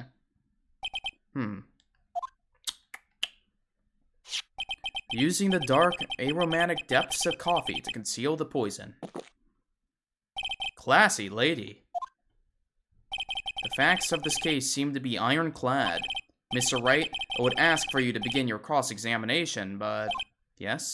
Please, no intimidation tricks this time around. Is that understood? I already told you that wasn't me. The incident. When the incident took place, the victim was alone at his table, sir. Hold it. Can I stop you for just a minute? Huh? What is it? Did I say something that contradicts the evidence? He's so desperate for that to be true. He's practically crying. Your testimony just now doesn't match the testimony given by Miss Bird. She claims that there was another man at the victim's table. Yeah, that's what she said, and I... Objection! What killer wouldn't say that when faced with a homicide conviction? Hey! Sadly, her testimony isn't supported by the owner or the other customer. Isn't that right, Detective Gumshoe? Yeah, it's true. There are 2 testimonies tie up on that. They both said there was no other guy at the table. What should I do? Should I press on this point a little harder or not? I could press harder, why not? Well, maybe the other witnesses just missed him. Perhaps their view of the victim's table was obscured in some way. Ha! That argument is as weak as the coffee at Très Bien. Trite! I have here in my possession a ticket. A ticket? Looks more like a photo to me. Yes, a one-way ticket to Guiltyville. Population the defendant. This is a photograph taken from near the entrance of the kitchen. This is a scene as witnessed by the chef, moments after the poisoning took place, correct? I think the court will agree with such a clear view of the scene of the crime. How, Mr. Trite, could anyone have overlooked a second person at the table? Ugh. It certainly seems to show the victim's table extremely clearly. Crime photo added to the court record. We understand that the guy, Glenn Elg, was listening to the radio at the time. Ruin, explain now, what's the joke with Glenn Elg's name? I don't get it. He was listening to his radio, you say? Yeah, he had a portable radio in his chest pocket. Maggie told us that too, didn't she? Something about how one of them had some sort of earpiece. What should I do? Should I press on this point a little harder or not? Yeah, I'll press it. Also, Adachi, you're not a copy 2 cat. You don't have the right to the llama. And what was it that the victim was listening to on the radio, Detective Gumshoe? Huh? How should I know? Thanks a lot. We're now one step closer to the middle of nowhere. This isn't going very well, is it? Detective? Could you perhaps tell us about the poison and how it was used? Traces of the poison were found in his coffee cup. So, traces of the poison were found in the coffee cup and nowhere else? Not sure I get you, pal. Was the poison a liquid, or was it a powder? If I had to put it in layman's terms, I would say it was a powdery substance. So the poison could have been in anything that was on the table. Sugar, salt, pepper. Objection! Ha! Do you put salt and pepper in your coffee, trite? The victim took his coffee black with no sugar. It seems that the poison could have only been in the coffee. What should I do? Should I press on this point a little harder, or not? Yeah, press it. It's just a palindrome. I think they made his last name weird so it fit. I see. Are you absolutely certain that the victim ever drank any of his coffee? Huh? What do you mean? According to this file, the poison was found in the victim's coffee cup. But what proof is there that the victim ever drank any of it? Oh, hey, you're right. That's what I was thinking. Objection! In case you were wondering, that last objection was for the detective there. Huh? For me? Oh, hey, you're right! You may be fooling the court, but I'm not falling for it. If you have the time to waste, you have the time to present that piece of evidence. That piece, sir? Yes, that piece. What piece was it again?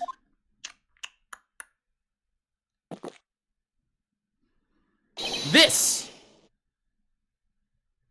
Should I be grateful? This coffee's only hot enough to give me first-degree burns? Oh, now I remember. This is, the victim's coffee cup.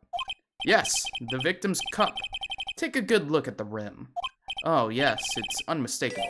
There's clearly a coffee stain on it. Conclusive proof that the victim did drink the poisoned coffee that was in this cup. The victim gulped down the bitter death that was the waitress that brought it. Wait. Whoa, whoa, whoa! Whoa! For the record, the only print on the cup were the victims and the defendants. Coffee cup added to the court record. Godot just went and gulped down all that coffee before I could even finish reading his lines. He's getting a little bit excited. A little bit. Okay, coffee cup. The coffee contained potassium cyanide, covered in the victim and Maggie's fingerprints. Upon further investigation of this cup, we found a certain chemical substance. And what we found was potassium cyanide. Hold on, let me see. Do we have the evidence that we gave Godot earlier? No. What we found was potassium cyanide. That stuff really packs a punch. Potassium cyanide? I've heard of that chemical before. Exactly how strong is this poison, Detective Gumshoe? It's, well, that stuff's lethal. Eat too much and you're history. How much is too much? A lethal dose is 0.2 grams. That's about enough to finish anyone off. 0.2 grams? How much is that? You know when you swab your ear for earwax? Yeah, about that much. Earwax, huh? Sounds like something Gumshoe's got an abundance of. Such a small quantity of poison could have been concealed anywhere. Okay. And, it looks like Mr. Bird might have had, well, some kind of motive. Some kind of motive? Yeah, but if you ask me, it's been blown way out of proportion. Objection! You know what my golden rule is, Detective? Chuck out a bad cup of coffee, you can always get another. Huh? I don't get it. I'm saying we can always get another witness on the stand if we have to chuck you out. So stick to the facts, Detective. Now then, what was Miss Bird's motive? Come on, Gumshoe. They said she wanted to steal a lottery ticket. I knew it. That's what we heard yesterday, too. It disappeared from the scene of the crime. And it wasn't just any lottery ticket. It was a winning ticket for $500,000. Mr. Armstrong knew about the ticket too, didn't he? But he sold the wrong one. Then, is it possible Maggie stole the winning one? What should I do? Should I press on this point a little harder or not? Well, yeah, press on it. Did she redeem it? Did she have it on her? Wait a minute. The mere fact that the lottery ticket disappeared is in no way implicates my client. Ha! I have here in my hand the very ticket in question. That's the $500,000 lottery ticket? One of the female police officers found it when she was conducting a search of the defendant. What? Order! Order! Ha! She's quite a lucky bird, our little waitress. You will submit that ticket as evidence to the court. Immediately! I better keep an eye out on that ticket. The way the judge's voice is quivering. That one time we defended a cool fee maid. This ticket was presented to the court in the previous trial, too. But it feels heavier now somehow. $500,000, you say? It's just a scrap of paper. What matters is where it was found, Your Honor. And that's on Maggie's person, unfortunately. That's enough. The fact of this case seems to be overwhelmingly clear to me. The defendant had ample opportunity to commit the crime of which she is charged. Furthermore, it seems beyond reasonable doubt that she did indeed commit this crime. I like an old man who knows the score. There's also the matter of the $500,000 lottery ticket. That alone provides a very credible motive. I mean, for that sum of money, even I might be tempted to bend the rules. I don't mind an old man who is weak to the siren call of money. Not good, Nick. The evidence against Maggie is starting to pile up fast.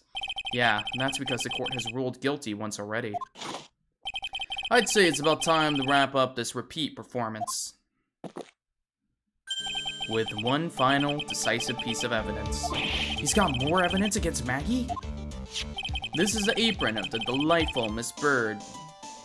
This is the apron the delightful Miss Bird was wearing at the time. Wow, that's not the cleanest apron I've seen. That stain looks like... It can't be. Blood? Can it? Ha! It seems the star of our play was a little flustered.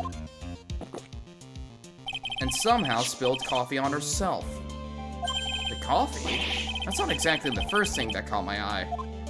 Of course, the coffee stain isn't the most interesting thing about this apron. No, there's something else that stands out even more. Something else? I presume you mean... Of course, I'm referring to the pocket. The pocket? A search carried out right after the incident uncovered this. Potassium cyanide, the very poison used by the killer, was in her apron pocket. A bottle of poison in Maggie's pocket? Yeah, and Maggie's prints were the only ones on it. What? Order, order, order. The court will accept these items into evidence. Apron added to the court record. Potassium cyanide added to the court record. There's something still bothering me, Mr. Godot. Why have you not explained the blood stain to the court? Blood stain? What blood stain would that be? Don't play games, prosecutor. The blood-colored stain that's smeared all over the apron. That's ridiculous. No one told me anything about a blood stain. You don't need to be told, just look at it. Well, detective? Could this stain really be blood? No way, sir. It's just ketchup, sir. Ketchup? She must have gotten some on her apron while taking someone to their... She must have gotten some on her apron while taking someone their breakfast that day. You could have spoken up a little sooner, Detective Gumshoe. Pull us something like that again and I'll have you drink 17 cups of ketchup, you witness. I thought everyone knew what it was already. I haven't seen anything yet to make me double the last ruling I made on this case. The motive, the opportunity, and the supporting evidence. They have all been clearly established. Well, Trite, it seems you really are a phony after all. You really know how to drive a man nuts. Witness, please continue with your testimony. Describe for the court the crime scene and the findings of your investigation there. Okay. The crime was reported at 2:25 p.m. by a kind of scary old man, sir. Poor Maggie had passed out from the shock. It must have been real tough for her. The victim didn't have any identification on him, but we figured out who he was pretty quick, and then the investigation went smoothly. When Maggie was searched, we found a lottery ticket and the bottle of poison. And that was it. There was nothing else missing from the crime scene. Excuse me? Nothing else missing, huh? Hold on.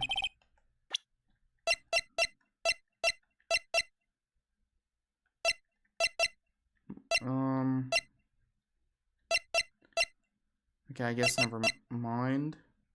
Whatever. Last chance to convince the court you're a real lawyer, trite. Don't count on any more cross-examinations after this one, so let the fun begin. Okay. Hold it. Scary old man, Detective Gumshoe. There's an old man who's a regular at the restaurant where the incident happened. Ah, we're obviously talking about the same old man.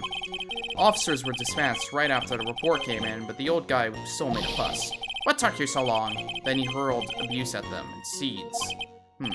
Seeds. Ha! It was nothing. I caught each one with my teeth. I guess not even the mighty Godot can avoid being attacked by that guy. The old man was the only other customer in the place at the time. He took his time finding a payphone, apparently, so he was late reporting the crime. Poor Maggie had passed out from the shock. It must have been real tough for her. How long was the defendant unconscious for? The officers got to the crime scene around 2:40. Maggie was still out cold in the kitchen at that time. It took another 10 minutes or so before she came to. I would like to have been on the scene myself. I bet you would have liked to have carried out the search too. I would love to see Maggie asleep like that, all pretty and peaceful. You're a professional detective, Gumshoe, not a professional bird watcher. Save the romantics for your own time, detective. All we need to know about is the investigation. Oops, I guess I'm pretty red right now, aren't I? The victim didn't have any identification on him. He didn't have any? Are you saying that he was stolen then? No, I don't think so. The victim didn't have a driver's license or even a credit card on him, pal. All he had was 58 cents in his wallet. Wait, he didn't have any money? 58 cents. Wait, hold on. Then how did he order? Yeah, I can't believe I found someone with less in their wallet than me, pal. The victim sounds like he was a thoroughly miserable young man. Or some kind of outlaw. Why not give him a bit of an edge? I think I'm onto something here. Yes, we are.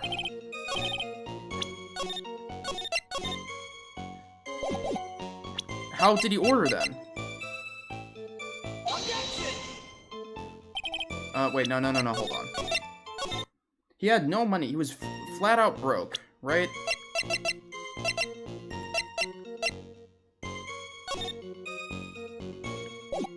Would it be this? No. Okay. Do I not have any other thing that fits here? If so, I might have to move on.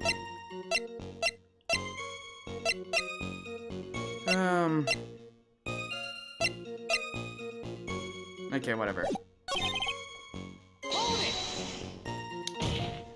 Wait a sec. Huh? Did I say something dumb again? Let me paraphrase what you just testified to this court. The victim didn't have any form of ID on him. That's basically what you said, yes? Yeah, basically. In that case, how were you able to identify the victim so quickly? Oh, Matt.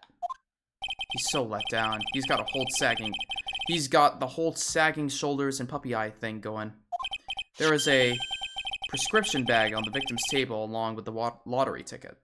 It seems Mr. Glenelg visited his doctor before he went to Tribulations. We got the victim's name for the medical records of the doc who prescribed the meds. That's a reliable enough source for the court. What should I do? Should I leave this alone or ask for more? I'll ask about the bag. So what sort of medicine was in the bag? Well... Actually, the bag we found was empty. Yeah? Yeah, completely empty. It was completely empty. Victim got this from the doctor before going to Tribulations. The bank was empty. Ha! You're entering an empty paper bag as evidence?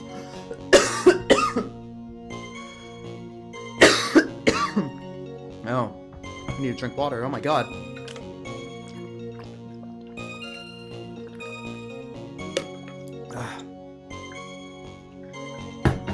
Okay. Now, what happened with the investigation after that, detective? When Maggie was searched, we found the lottery ticket and the bottle of poison. And that was it. There was nothing else missing from the crime scene. If I don't find a hole in this testimony, the judge is going to hand down his verdict. Maggie and Gumshoe are like Dumb and Dumber. Our only hope is that they were so dumb, they missed something obvious. Okay. Okay, wait. Look here. But the defendant had been passed out for a while, correct? In that case, isn't it possible that someone planted the evidence in Maggie's pockets? Hey, yeah, you nailed it, pal. It happens to me all the time. We had a department party the other day, and when I got home, I was wearing the boss's shoes. Objection! Keep up this crazy testimony, detective, and those shoes will end up down your throat. Sorry. So, Trite, someone planted the evidence in Maggie's pocket? That's a pretty bold statement. Care to back it up with some evidence? Well, I'd love to if I had any. It appears you have no evidence to support your theory, Mr. Wright. Continue with your testimony, witness. Okay, hold on. Let me get the other bit of info here.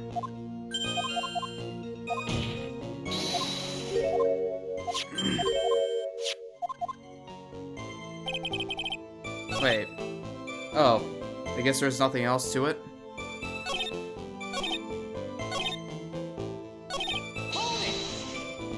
So the $500,000 lottery ticket and the bottle of poison were accounted for.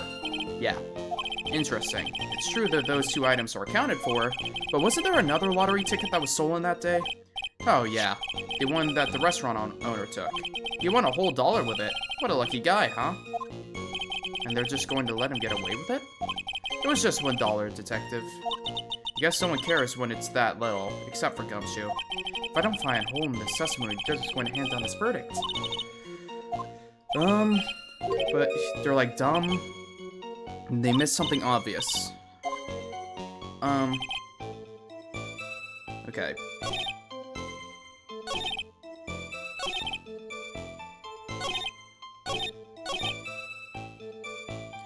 Oh. He didn't have any identification on him? Really? Really?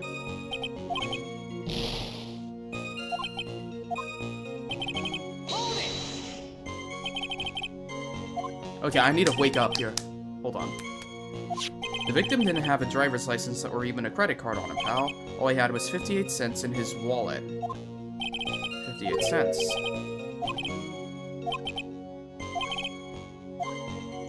It's that. For sure it's that. He had 58 cents.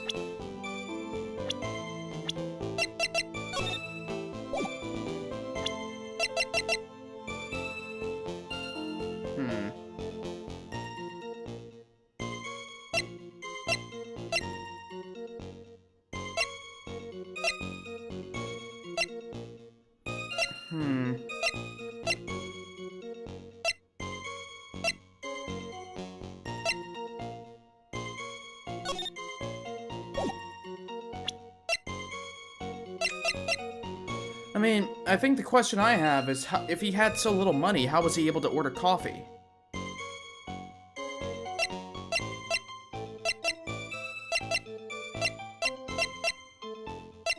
Just saved here, so I could present it again. No.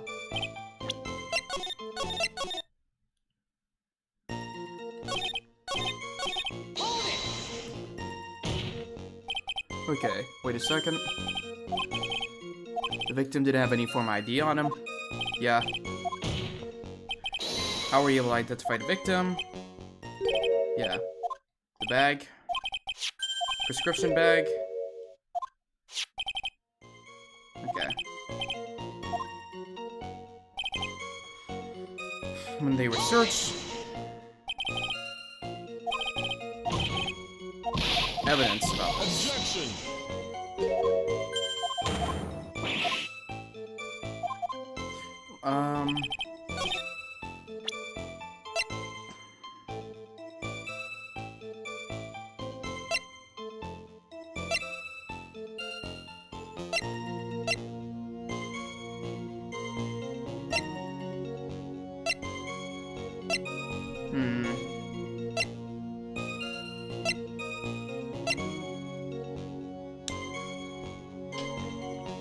Man, the hint that they gave was not a hint at all.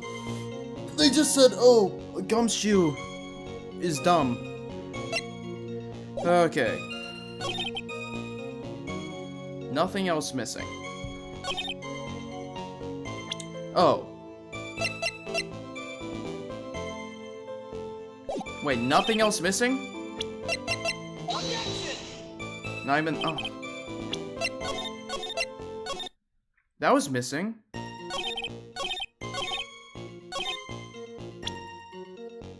I mean, oh. I guess, yeah, the bag is empty. That would be the contradiction. Detective Gumshoe, I think I should point something out to you. There was just one small contradiction in your testimony. Yeah, I was just trying to think, like, identify, like, what is something clearly that they would have missed. Alright. Oh ho, finally. I'm getting all anxious just waiting, so hurry up, will you? You testify that nothing else was missing from the crime scene. However, the prescription bag you mentioned was empty. Did the officers recover the medicine from the scene of the crime later? No, they didn't. The victim was given a prescription right before going to Trey Bien. Where, then, did the medicine disappear to? You are too cool, pal. Indeed. Due consideration wasn't given to the victim's prescription in the previous trial. Witness, why do you always overlook such vital pieces of evidence? I guess that's the most careless thing I've done so far, huh? The victim was killed by poison, and the victim's medicine mysteriously disappeared? The victim's own prescription could have been the lethal poison itself. Oh, order. Well, Mr. Godot, what do you have to say to that? Ha, that's all. What? Read for the court the name of the clinic of the prescription. Okay. Whew. Read for the court the name of the clinic on the prescription bag, if you will. What's a client's name got to do with anything? New ear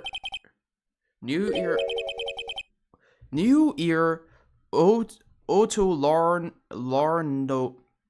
I have no idea how to say that. Otolarn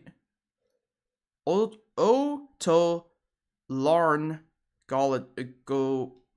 Okay, Orlingolical. Blah, blah, blah, blah, blah, blah.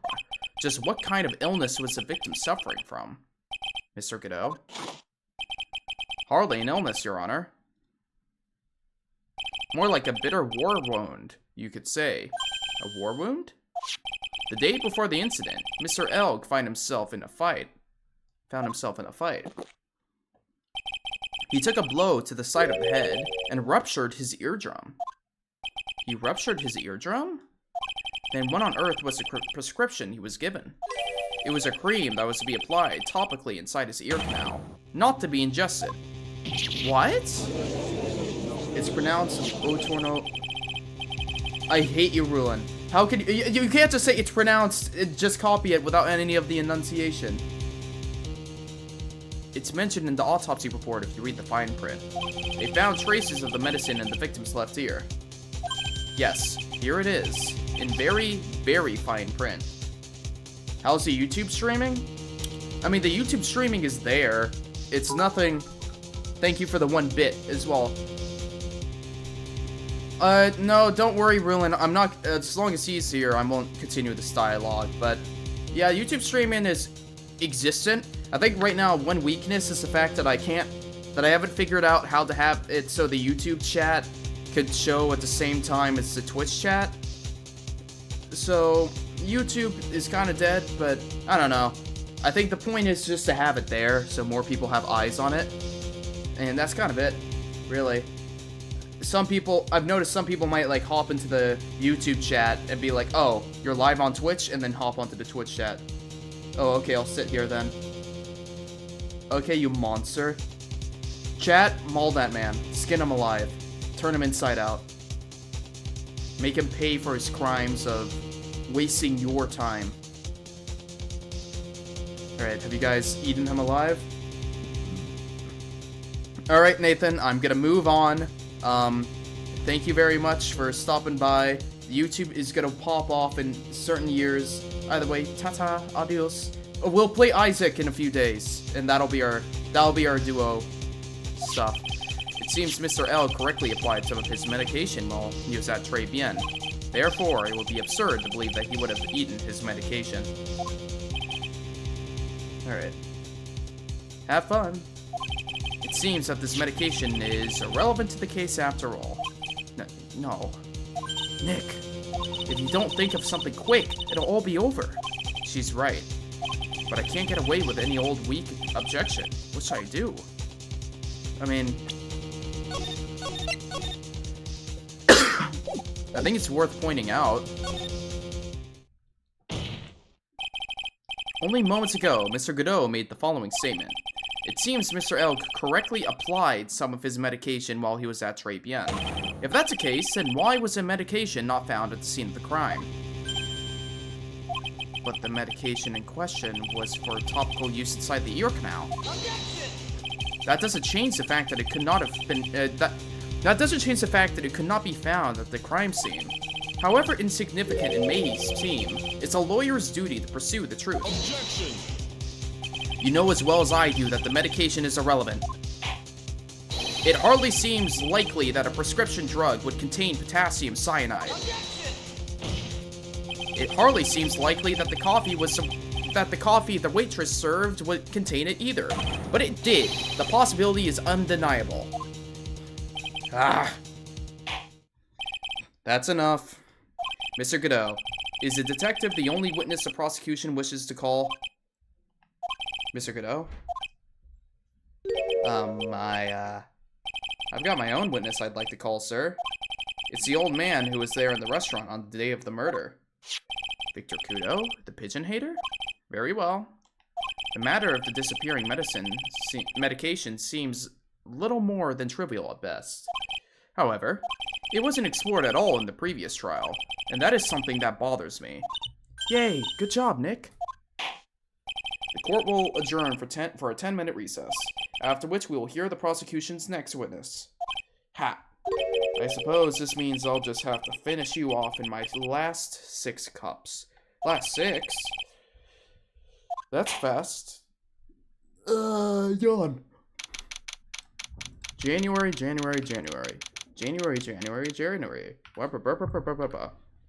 Anyways. Hold on. Let's see. Here.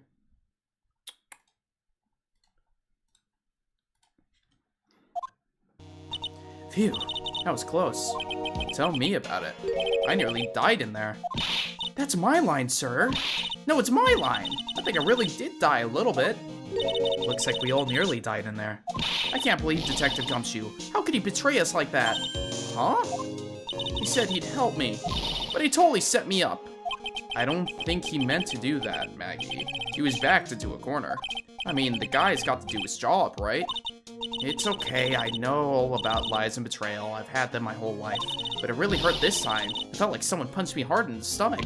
I hate that guy. I don't ever want to see him again. Poor Gumshoe. So the next witness is going to be that old guy from the park, right? Yeah, Mr. Kudo. Lover of waitress outfits and projectile seeds. I bet he's gonna be really stubborn. I mean, he's pretty set in his ways, you know. Yeah, he's a big old grouch. Are you going to be able to handle him, Nick? Yeah, I can take whatever he throws at me, even those never-ending bird seeds. The Phoenix Wright Classic. Create a random character, give them one trait that they like to do a lot, and make all the jokes around that one thing. In this case, I guess this is 2 jokes. Bro likes waitresses, and he throws bird seeds. Court will now reconvene for the trial of Maggie Bird. Mr. Godot, your next witness, please. Prosecution calls a lucky old-timer who caught the show over a cup of coffee. Will the witness please take the stand? Name and occupation, if you don't mind. Name is Victor Kudo, born and bred in the land of the rising sun. Honor and duty are what make me. Mind you, I can be quite emotional at times, too. We don't need to hear about that, Mr. Kudo. Just tell the court your occupation. My occupation? Ha! Listen, young'uns. How much call do you think there is for kimono embroidery here? Kimono embroidery? That's what I do, or did back in Japan. I embroidered family crests on kimonos. My ancestors were embroidering kimonos before this country even existed. Wow, a real craftsman. They're a dying breed. Hey, maybe he can embroider my costume sometime. Anyway, like I said, there's not much demand for that kind of thing here. So I had to take a job working the cash register at a burger joint, pretending to smile. That burger joint would have been better off putting him in the kitchen. Now then, witness, were you in the restaurant at the time of the incident? Oh yes, I was eating some seeds over a cup of Javakino. Seeds? What do you think these are, I see. So you saw everything that happened, Gramps. Did I? Oh yes I did. I saw it all. Then please, tell the court. We're all ears. Sure, I'll tell you. I'll tell you every last detail. He's really getting into this. What I witnessed. The young man was reading the sports paper. The serving girl brought him a Javakino, but she put something in it. The man took one sip of it, looked like he was in terrible pain, and then collapsed. That's the serving girl right there in the defendant's chair. I remember her well. Nope. Wrong. You don't remember her well. You weren't looking at her. Oh, wait, no, she's still wearing the thing, isn't she? Mr. Kudo, she is not a serving girl. Please refer to her as a waitress. God, you're as bad as the rest of them. All these newfangled words. What's wrong with the old-fashioned ones, Newfangled? All this talks of radios and glasses, it's wireless and spectacles, I tell you. Excuse me? Listen to me, everyone. Don't forget the old values. Don't let the good old days slip away. Well, I think it's time to begin cross-examination, Mr. Wright. Yes, Your Honor. What I witnessed. The young man was reading the sports paper. The serving girl brought him a Javakino, but she put something in it. The man took one sip of it, looks like he was in terrible pain, and then collapsed. That's the serving girl right there in the defendant's chair. I remember her well. Do you think old Seedy really saw Maggie do it? Well, he probably had his eye on the waitress the whole time. That's why he was there. But he was there for the cute outfits, right? Not the waitress? I guess. Yeah, okay. I think I kind of just skipped through here, but... No, you don't.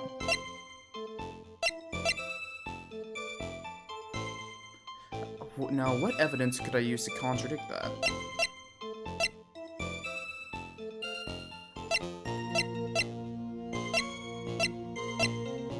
I mean, I could probably just contradict that by holding it.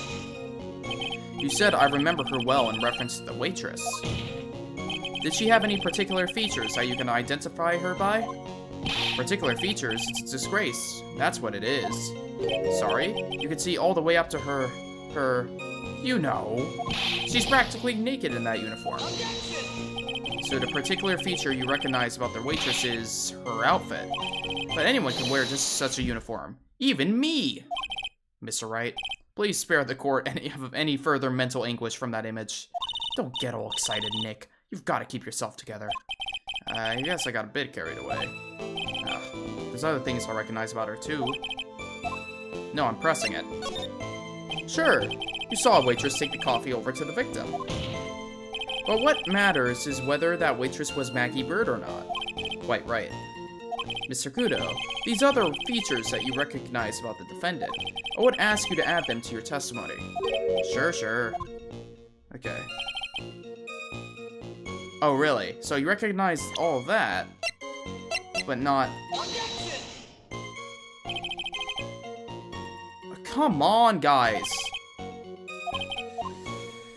I'm getting ahead of myself, not pressing the statement. You do seem to remember several details about her appearance. Well, what about the most crucial detail of all? Her face. Ah, as if I wouldn't remember that. Objection! The witness noticed the straps of the accused apron. He's unlikely to make a mistake about her face. That's right, I can even tell you the color of the ribbon in her hair. It was red. So you see, there's nothing wrong with the witness's eyesight. There's no doubt he remembers the waitress pretty well. What should I do? I get the feeling there's something... There's more to this somehow.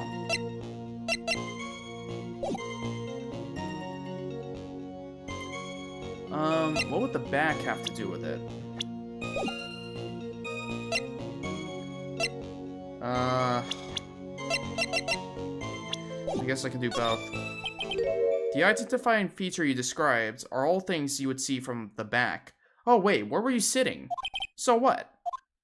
Is it possible that you never saw the waitress from the front at all? Objection! Ha! He's got you there, Gramps. Oh. People normally talk about facial features when they're asked to describe someone.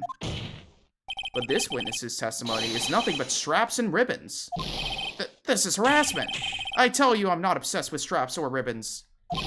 I'm just telling you what I saw. Mr. Kudo, the court requests that you add details about any identifying features. Features you observed from the front, that is, to your testimony. Sure. This old man's testimony is getting longer and longer. Hold on. There was nothing that caught your interest about her when you saw her. Okay. Do I even need to press this statement? I feel like this is the most... There you go. Mr. Kudo, I would like for you to please take a look at this. God, that filthy thing would suit filth like you just perfectly. Actually, it reminds me of what my grandson looks like just after he's done eating. Have you ever seen this before? Of course I haven't. Do you think I'd forget something as dirty as that, Well, you half-witted clot.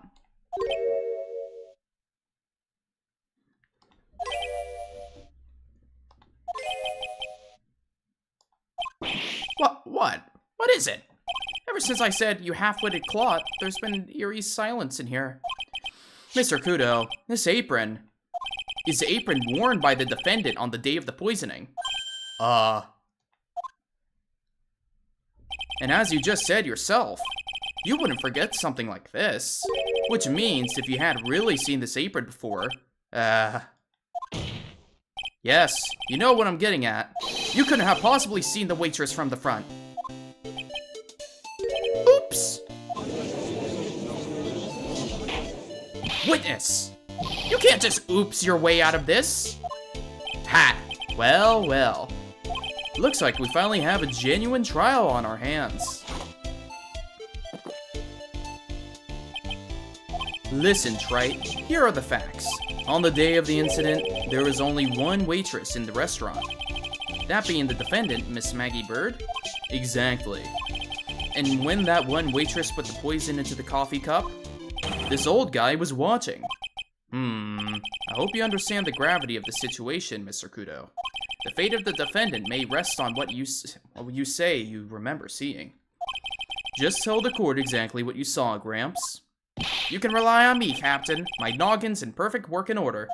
I can't remember a single occasion when I forgot what burger a customer ordered. He can't remember. Probably more like he messed up so many times he's blocking it out. Very well, let's test how good your memory and attention to detail is, Mr. Kudo. Tell us what you remember about the victim. Okay. About the victim. He was another one of those pesky young types, wearing a broken pair of spectacles. He had a newspaper in his right hand, and the noisy brat kept rustling its pages. The young man was listening to the wireless. I remember that well. Then the serving girl in question brought over the Javakino. The little fidget picked up the cup with his free hand and took a sip. Oh, wait, didn't he, shout that he won the lottery at some point? Testimony we have just heard... The testimony we have just heard was to test how credible the witness's memory is. It seems to me that he remembered the victim in a great deal of details. Wrong. Oh, yes, I hate those you-know-what types who are so vague about everything. Do we have evidence that has to do with the lottery?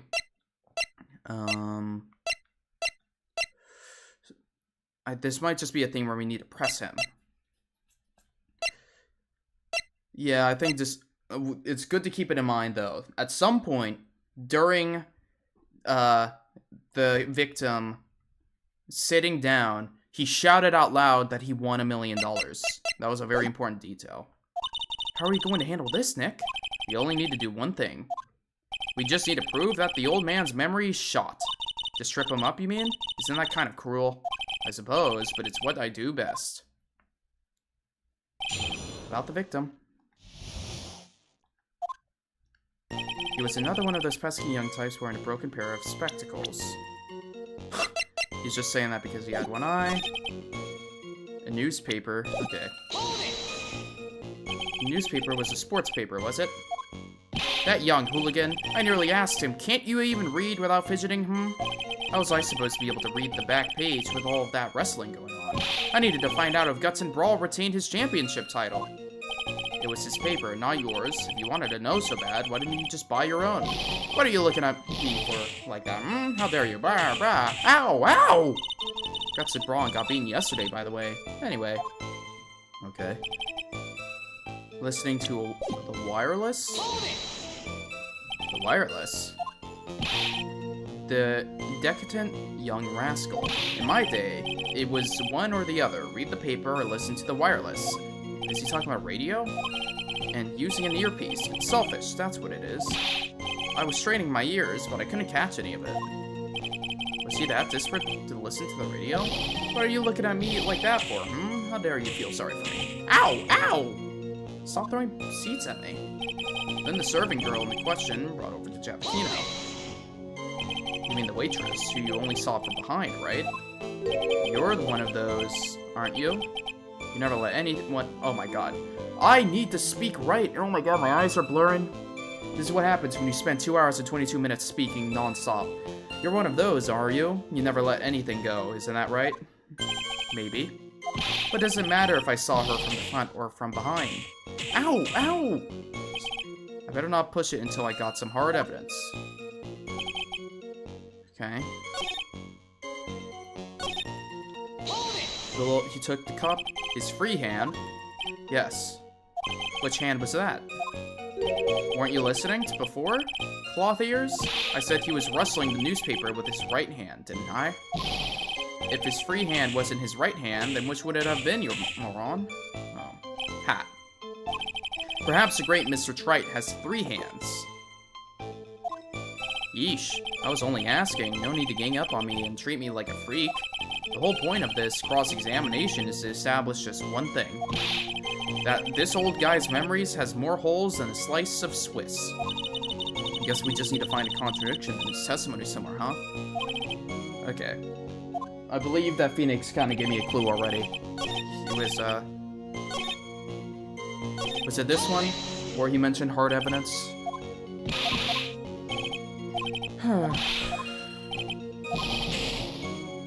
No, it wasn't this one. I think he was talking about, like, seeing from behind. Ow, ow. Okay. From where he was sitting.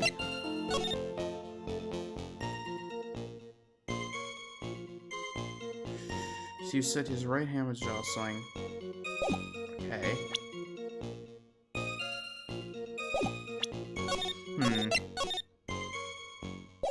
Okay.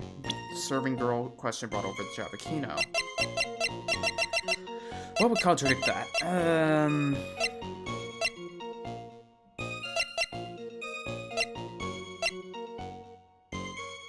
The only thing I can think of is the floor plan maybe being off, but my brain isn't telling me that would be a strong enough case.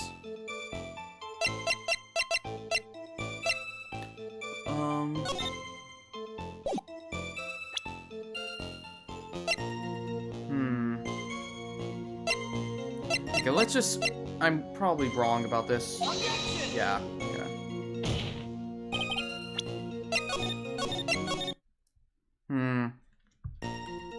Hold it.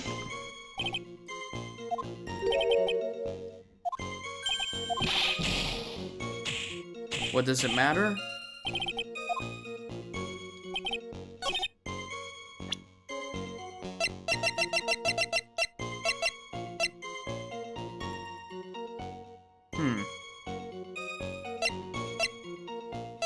Okay, hold on.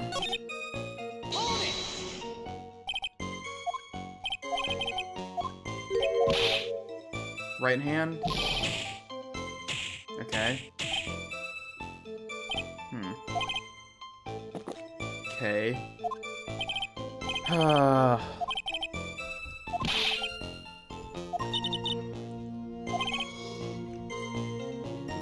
One contradiction. Okay, what was this?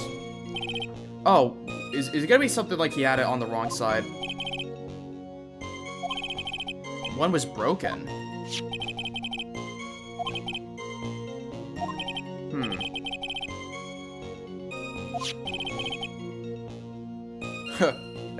Perhaps I should take to wearing some and rival Mr. Godot's sharp appearance. Ah, you better come up with something sharp and quip.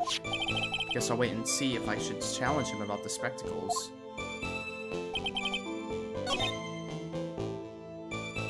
A broken pair of spectacles. I mean, I could contradict this.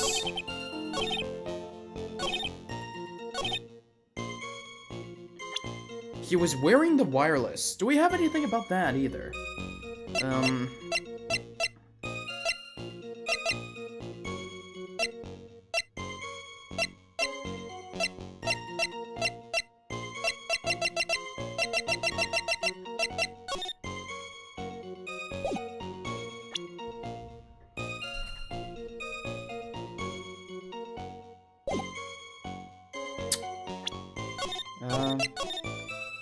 We didn't find anything related to that.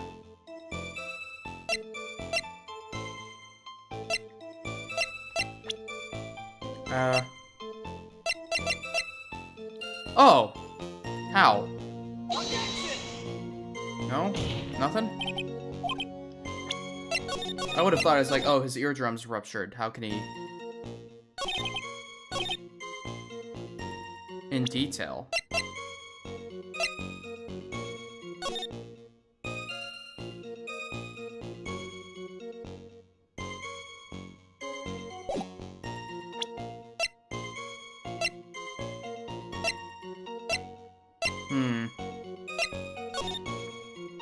I mean, I think we're saying that...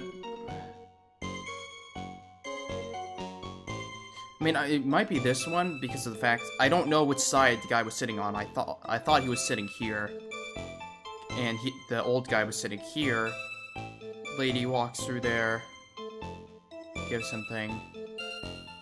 Yeah.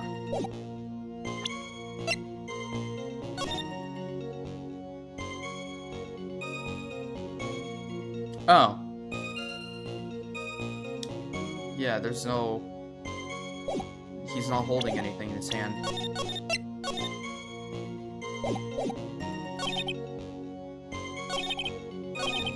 I mean, I could present this. I just saved, so... No. I don't see any paper in his hand in that image there.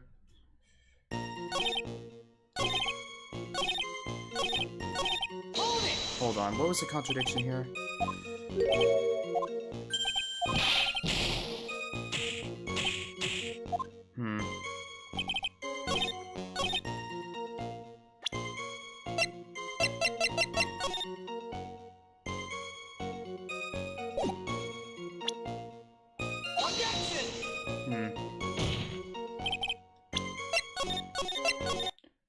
Okay.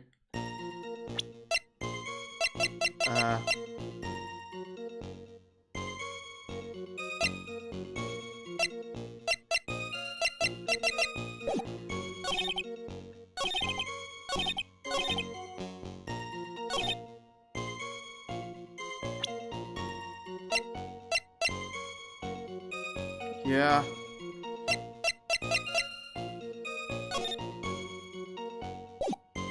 I get a feeling this one here.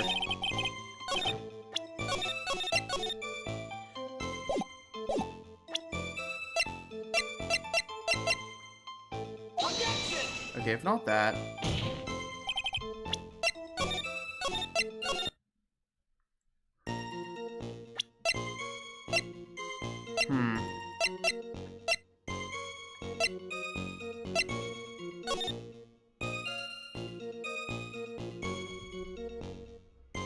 Is that his left hand holding the paper?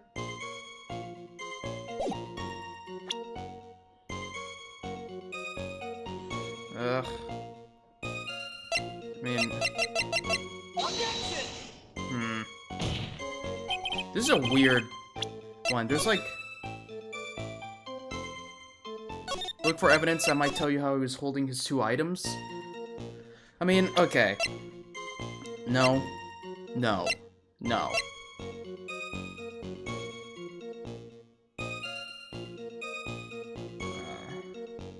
I don't know if he was holding it.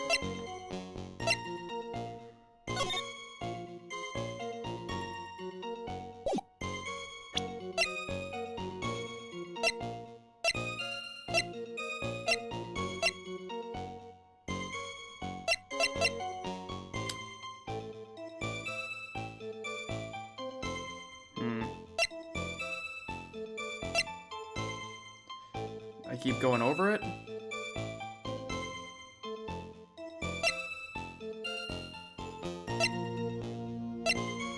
What am I missing?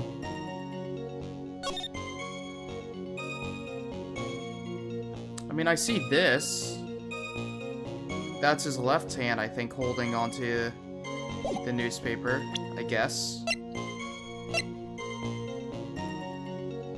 But if that's the case, then, like, I can't... It's not the picture? Oh. Is it the lottery ticket? I mean, there's a lot of lottery tickets, so it's hard for me to really assert one way or another.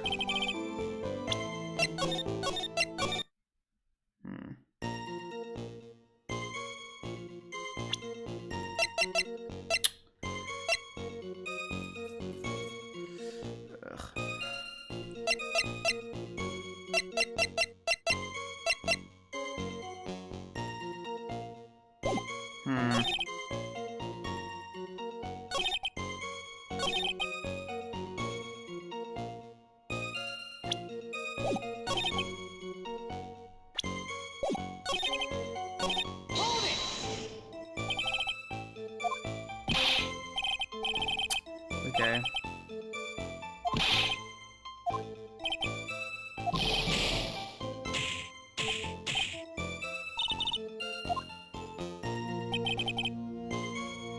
You're on the right statement?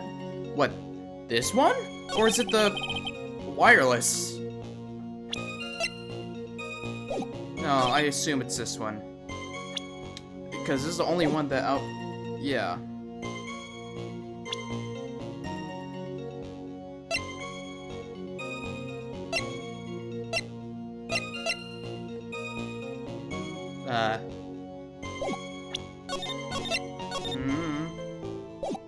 Is it the cup? No. At this point, I might just start flipping through. Is it the,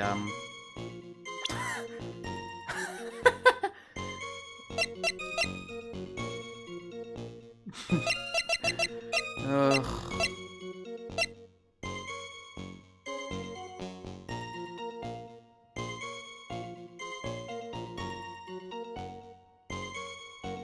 The what?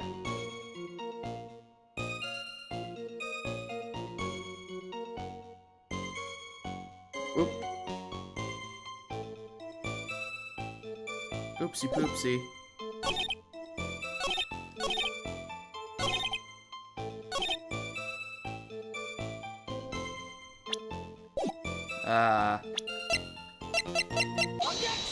Oh.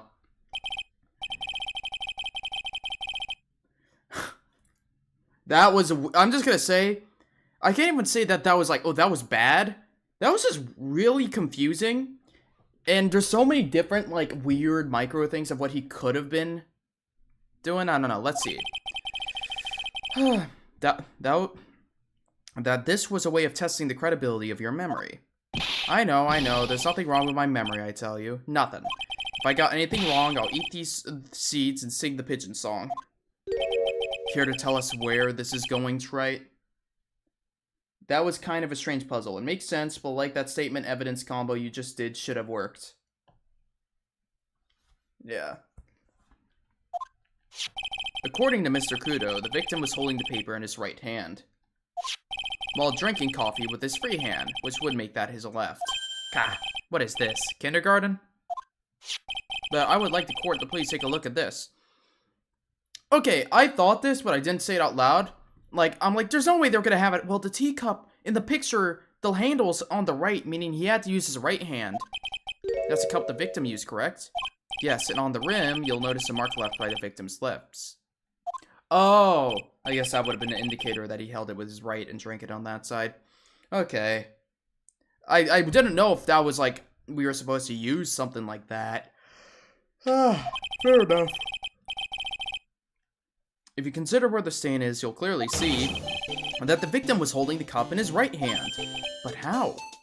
Yeah, it makes sense, just a hinted statement weren't designed the best. Well, Mr. Kudo, the court is waiting for your epic performance. You said you'd eat those seeds and sing the pigeon song. Ah! Whatever though, we'll move on now.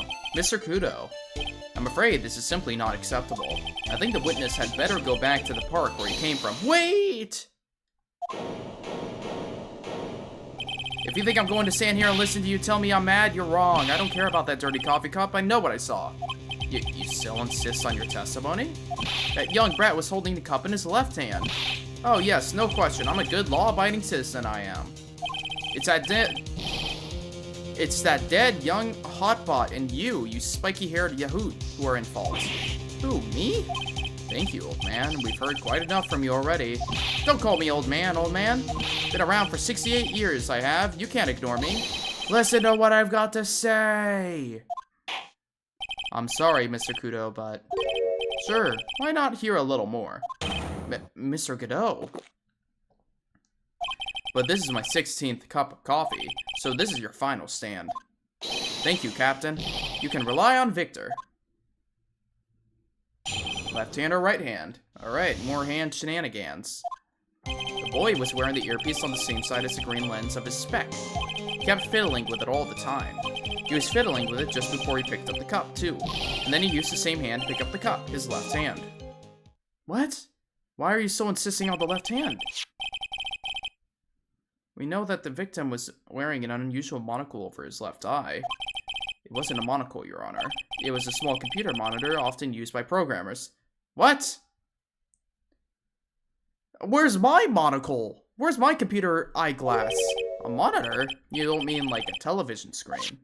The inside of the lens is a screen that displays computer data. It's called an HMD. It's a common tool in the victim's line of work. HD, TV, DVD, CD, all these newfangled letters drive me mad, but they don't matter. I know what I saw, and I'm telling the truth. It's true. It doesn't seem to be lying. And those are the facts, in good old black and white. Left hand or right hand, okay. The boy was wearing that earpiece at the same side of the screen lens, I suspect. So the victim was wearing an HMD. HD, TV, CD, DVD, what does it matter? Some of them actually, but anyway. And he was sure that he was wearing that earpiece on the same side? No question. I can only see the side of his head from where I was sitting. Yeah, that's pretty obvious if you look at the floor plans. From the opposite table, he'd have only the view... Oh my...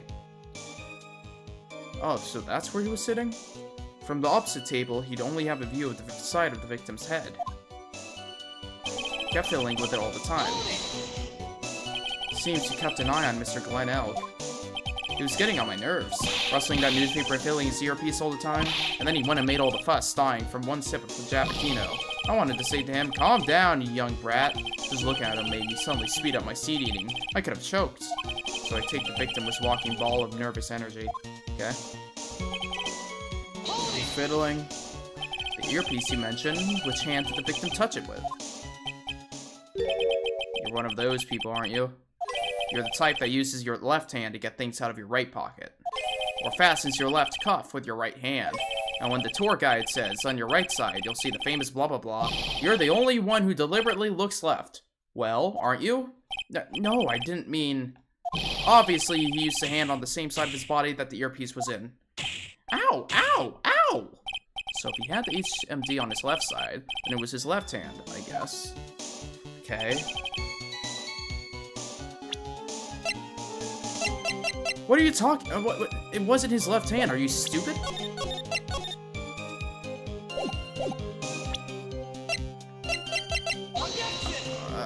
I don't understand. Did we not just go through a whole thing just to prove that he did in fact... Oh wait, never mind. I'm stupid. I'm stupid. I'm stupid. I'm stupid. This is the right hand. Silly me. Silly me. Okay, anyways.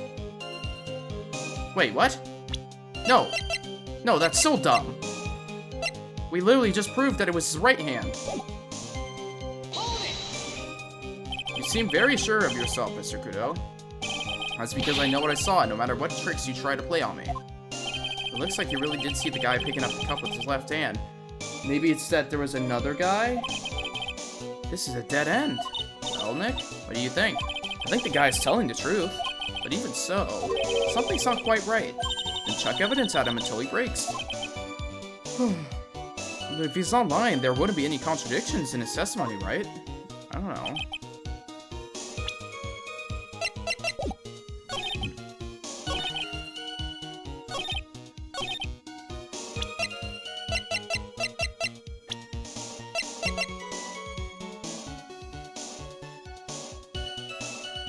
Over left eye, left eardrum. Oh!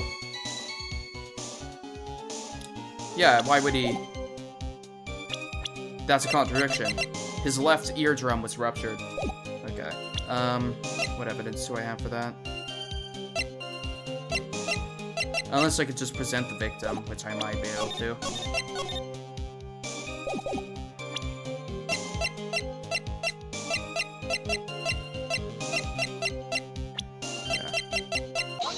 There we go. I'm not sure what the relevance of this is, but... Mr. Kudo, there's something very strange about your observations of the victim. What? You say he was wearing the earpiece on the same side as the HMD. No question, you can lock me up if I'm wrong. It was his left ear, without a doubt. I can only see that side of his head from where I was sitting. I don't think so. Well, what did you say? You're no doubt unaware of this fact, Mr. Takudo, but the victim couldn't hear with his left ear. His eardrum was ruptured. Eh? Traces of medication for his condition were found in his ear canal. That's right. It's impossible that the victim was wearing his earpiece on his left ear because he couldn't even hear in that ear. Is that true, Captain? It is. Pee pigeon, pretty pigeon,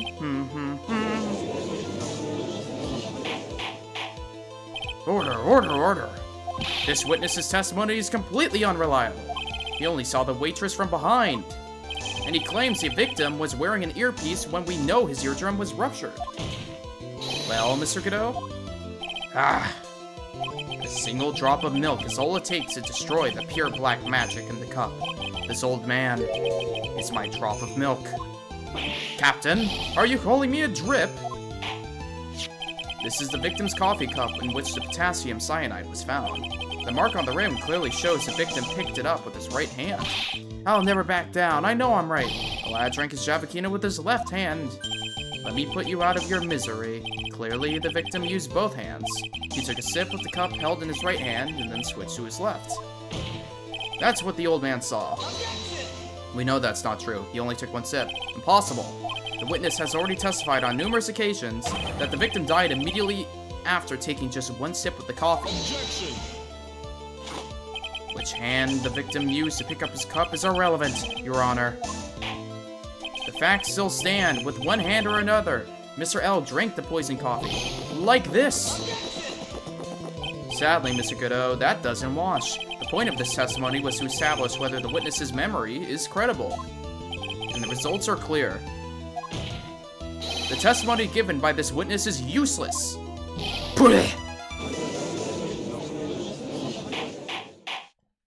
I believe it is time to conclude today's proceedings. I am satisfied that the witness is not deceiving the court. But to be frank, his testimony is a farce. Did you have to be so frank? Take that, you promptus old fogey. I'm sorry, Mr. Kudo. You can't reach me from there. I'm ordering the defense and the prosecution to investigate this case further. That is all for now. This court is adjourned. Oh boy. Wait! If we stop now, where does that leave me? Leave you, Mr. Kudo. Thanks to that blue-suited young upstart over there. I'm just a bumbling old man who can't even dot his T's or cross his I's now. How is your bad memory my fault? I'm sorry, Mr. Kudo, but there's nothing I can do. I've kept my mouth shut until now. But there's something else this court should know. What? There's more? To be perfectly honest, it might not be anything. But I want another chance. I want another crack at you, young shark. At me? He's looking at me like I'm sort of evil shogun. Well, everyone, what do you say to one final showdown? The final chapter in this eccentric old man's scrapbook. Is he gonna say that there's someone else? Sorry, Gramps. I've already had my seventh cup of coffee. What have you got to lose, Captain? I'll give you all the Javakino you want if you come to my house after the trial. And I may be 68 years old, but Victor Kudo is still a man. That's enough, witness. I believe it will be quicker for the court to just hear your testimony. You bet. Much, much quicker. I can't believe this is happening. Ha ha ha, you better get ready, youngster. I get the picture, just quit throwing those seeds at me, would you? He's gotta be using some sort of infinite ammo code with that box of seeds. Final showdown. First of all, I want to stress that this might be nothing. I'm not too sure of myself.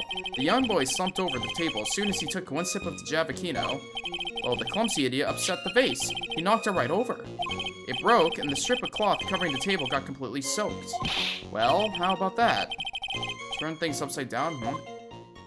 What the what? What's that provide? Is that all? I thought he was about to be like, there was someone else there. Yeah, you're doubting me again? You're doubting poor old defenseless old man? No, we're not doubting you, Mr. Kudo. Don't you get the feeling there's a question hanging on everyone's lips, Nick? Yeah. So what? Probably. That's all I can think of, and I have to cross-examine this guy. You're a bird brain. That's all you can think of. Very well, Mr. Wright. Your final cross-examination, please. I can't believe we're still on this guy. Okay, dude. Let's see. First of all, I want to stress this might be nothing. I mean, right now I think it's nothing. The court generally prefers if witnesses are sure of themselves, Mr. Kudo. Lazy brat. I'm warning you, I'm more savage than a macho man right now. You won't beat me with this testimony. This is the final battle. Ow! Ow! He's chucking those seeds harder than ever. I better be careful. Come on, Nick. Nail him. The young boy slumped over the table as soon as he took one sip of his Javakino. Court has already heard that testimony, Mr. Kudo. I know that. I was just setting the mood. How else am I supposed to build up the suspense, The suspense? Yes. Now, what do you think? Should I work the audience with a bit more? No. Please continue, Mr. Kudo, as quickly as possible. Alright, now, where was I? Ah, yes. The young boy slumped over the table and... Well, the clumsy idiot upset the vase. He knocked it right over. Okay. A vase, you say? Yes. There are vases on the actually, hold on. I have a picture. Did he actually do this? Is this old man stupid?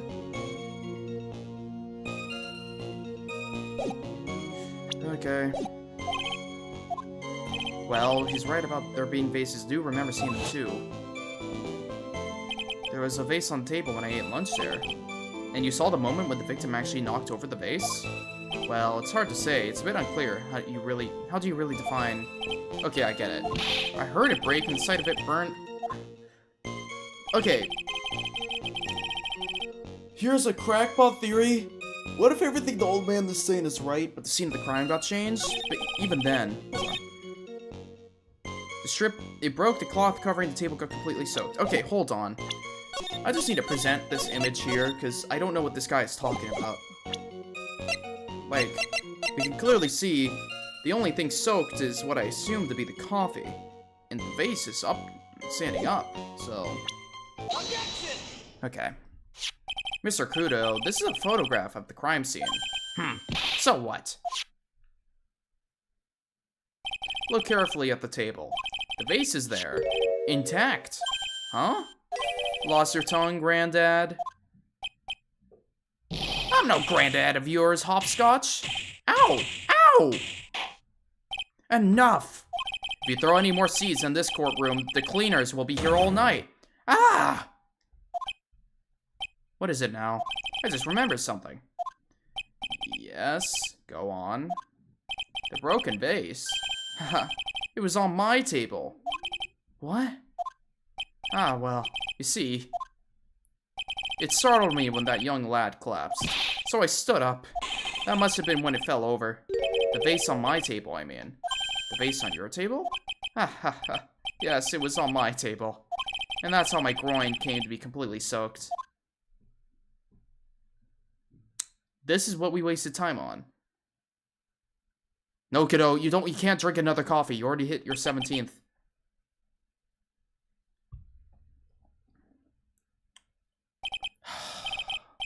Thank you, Mr. Kudo.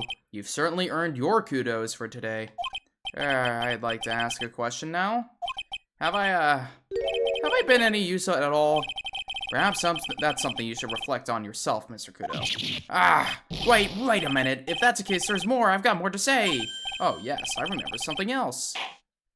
Bailiff, escort the witness out of the courtroom. Wait! Listen to me. I don't... Well, you seem to have been considerably sidetracked. And I'm still not in a position to deliver a verdict. The defendant has not been positively identified as the waitress in question. Additionally, there are two disparities in the testimony we have heard thus far. The mark on the coffee cup that the victim supposedly drank from with his left hand, and the earpiece, which was inserted into his left ear, out of which he couldn't hear. Wow, Nick, you did it! I therefore require both the defense and the prosecution to further investigate the facts. Yes, Your Honor. There is one more thing before I call today's session to an end. What? One more thing, Your Honor? The witness we just heard from. He is most insistent that his testimony should be of use, so he summarized it accordingly into this statement. Okay. You may each have a copy of it if you wish. Whatever. The prosecution doesn't need props like that. Kiddo's really mad, huh? Yeah, I would be too. Very well. Here you are then, Mr. Wright. There are 3 copies. My own, yours, and Mr. Godot's. Yes, Your Honor. When the incident occurred, I broke the vase on my seat. I'm sorry. Well, that's just sad. I'm sorry? This isn't a piece of testimony. More like a 5-year-old's apology. What the heck are we supposed to do with 3 copies? That is all. This court is adjourned.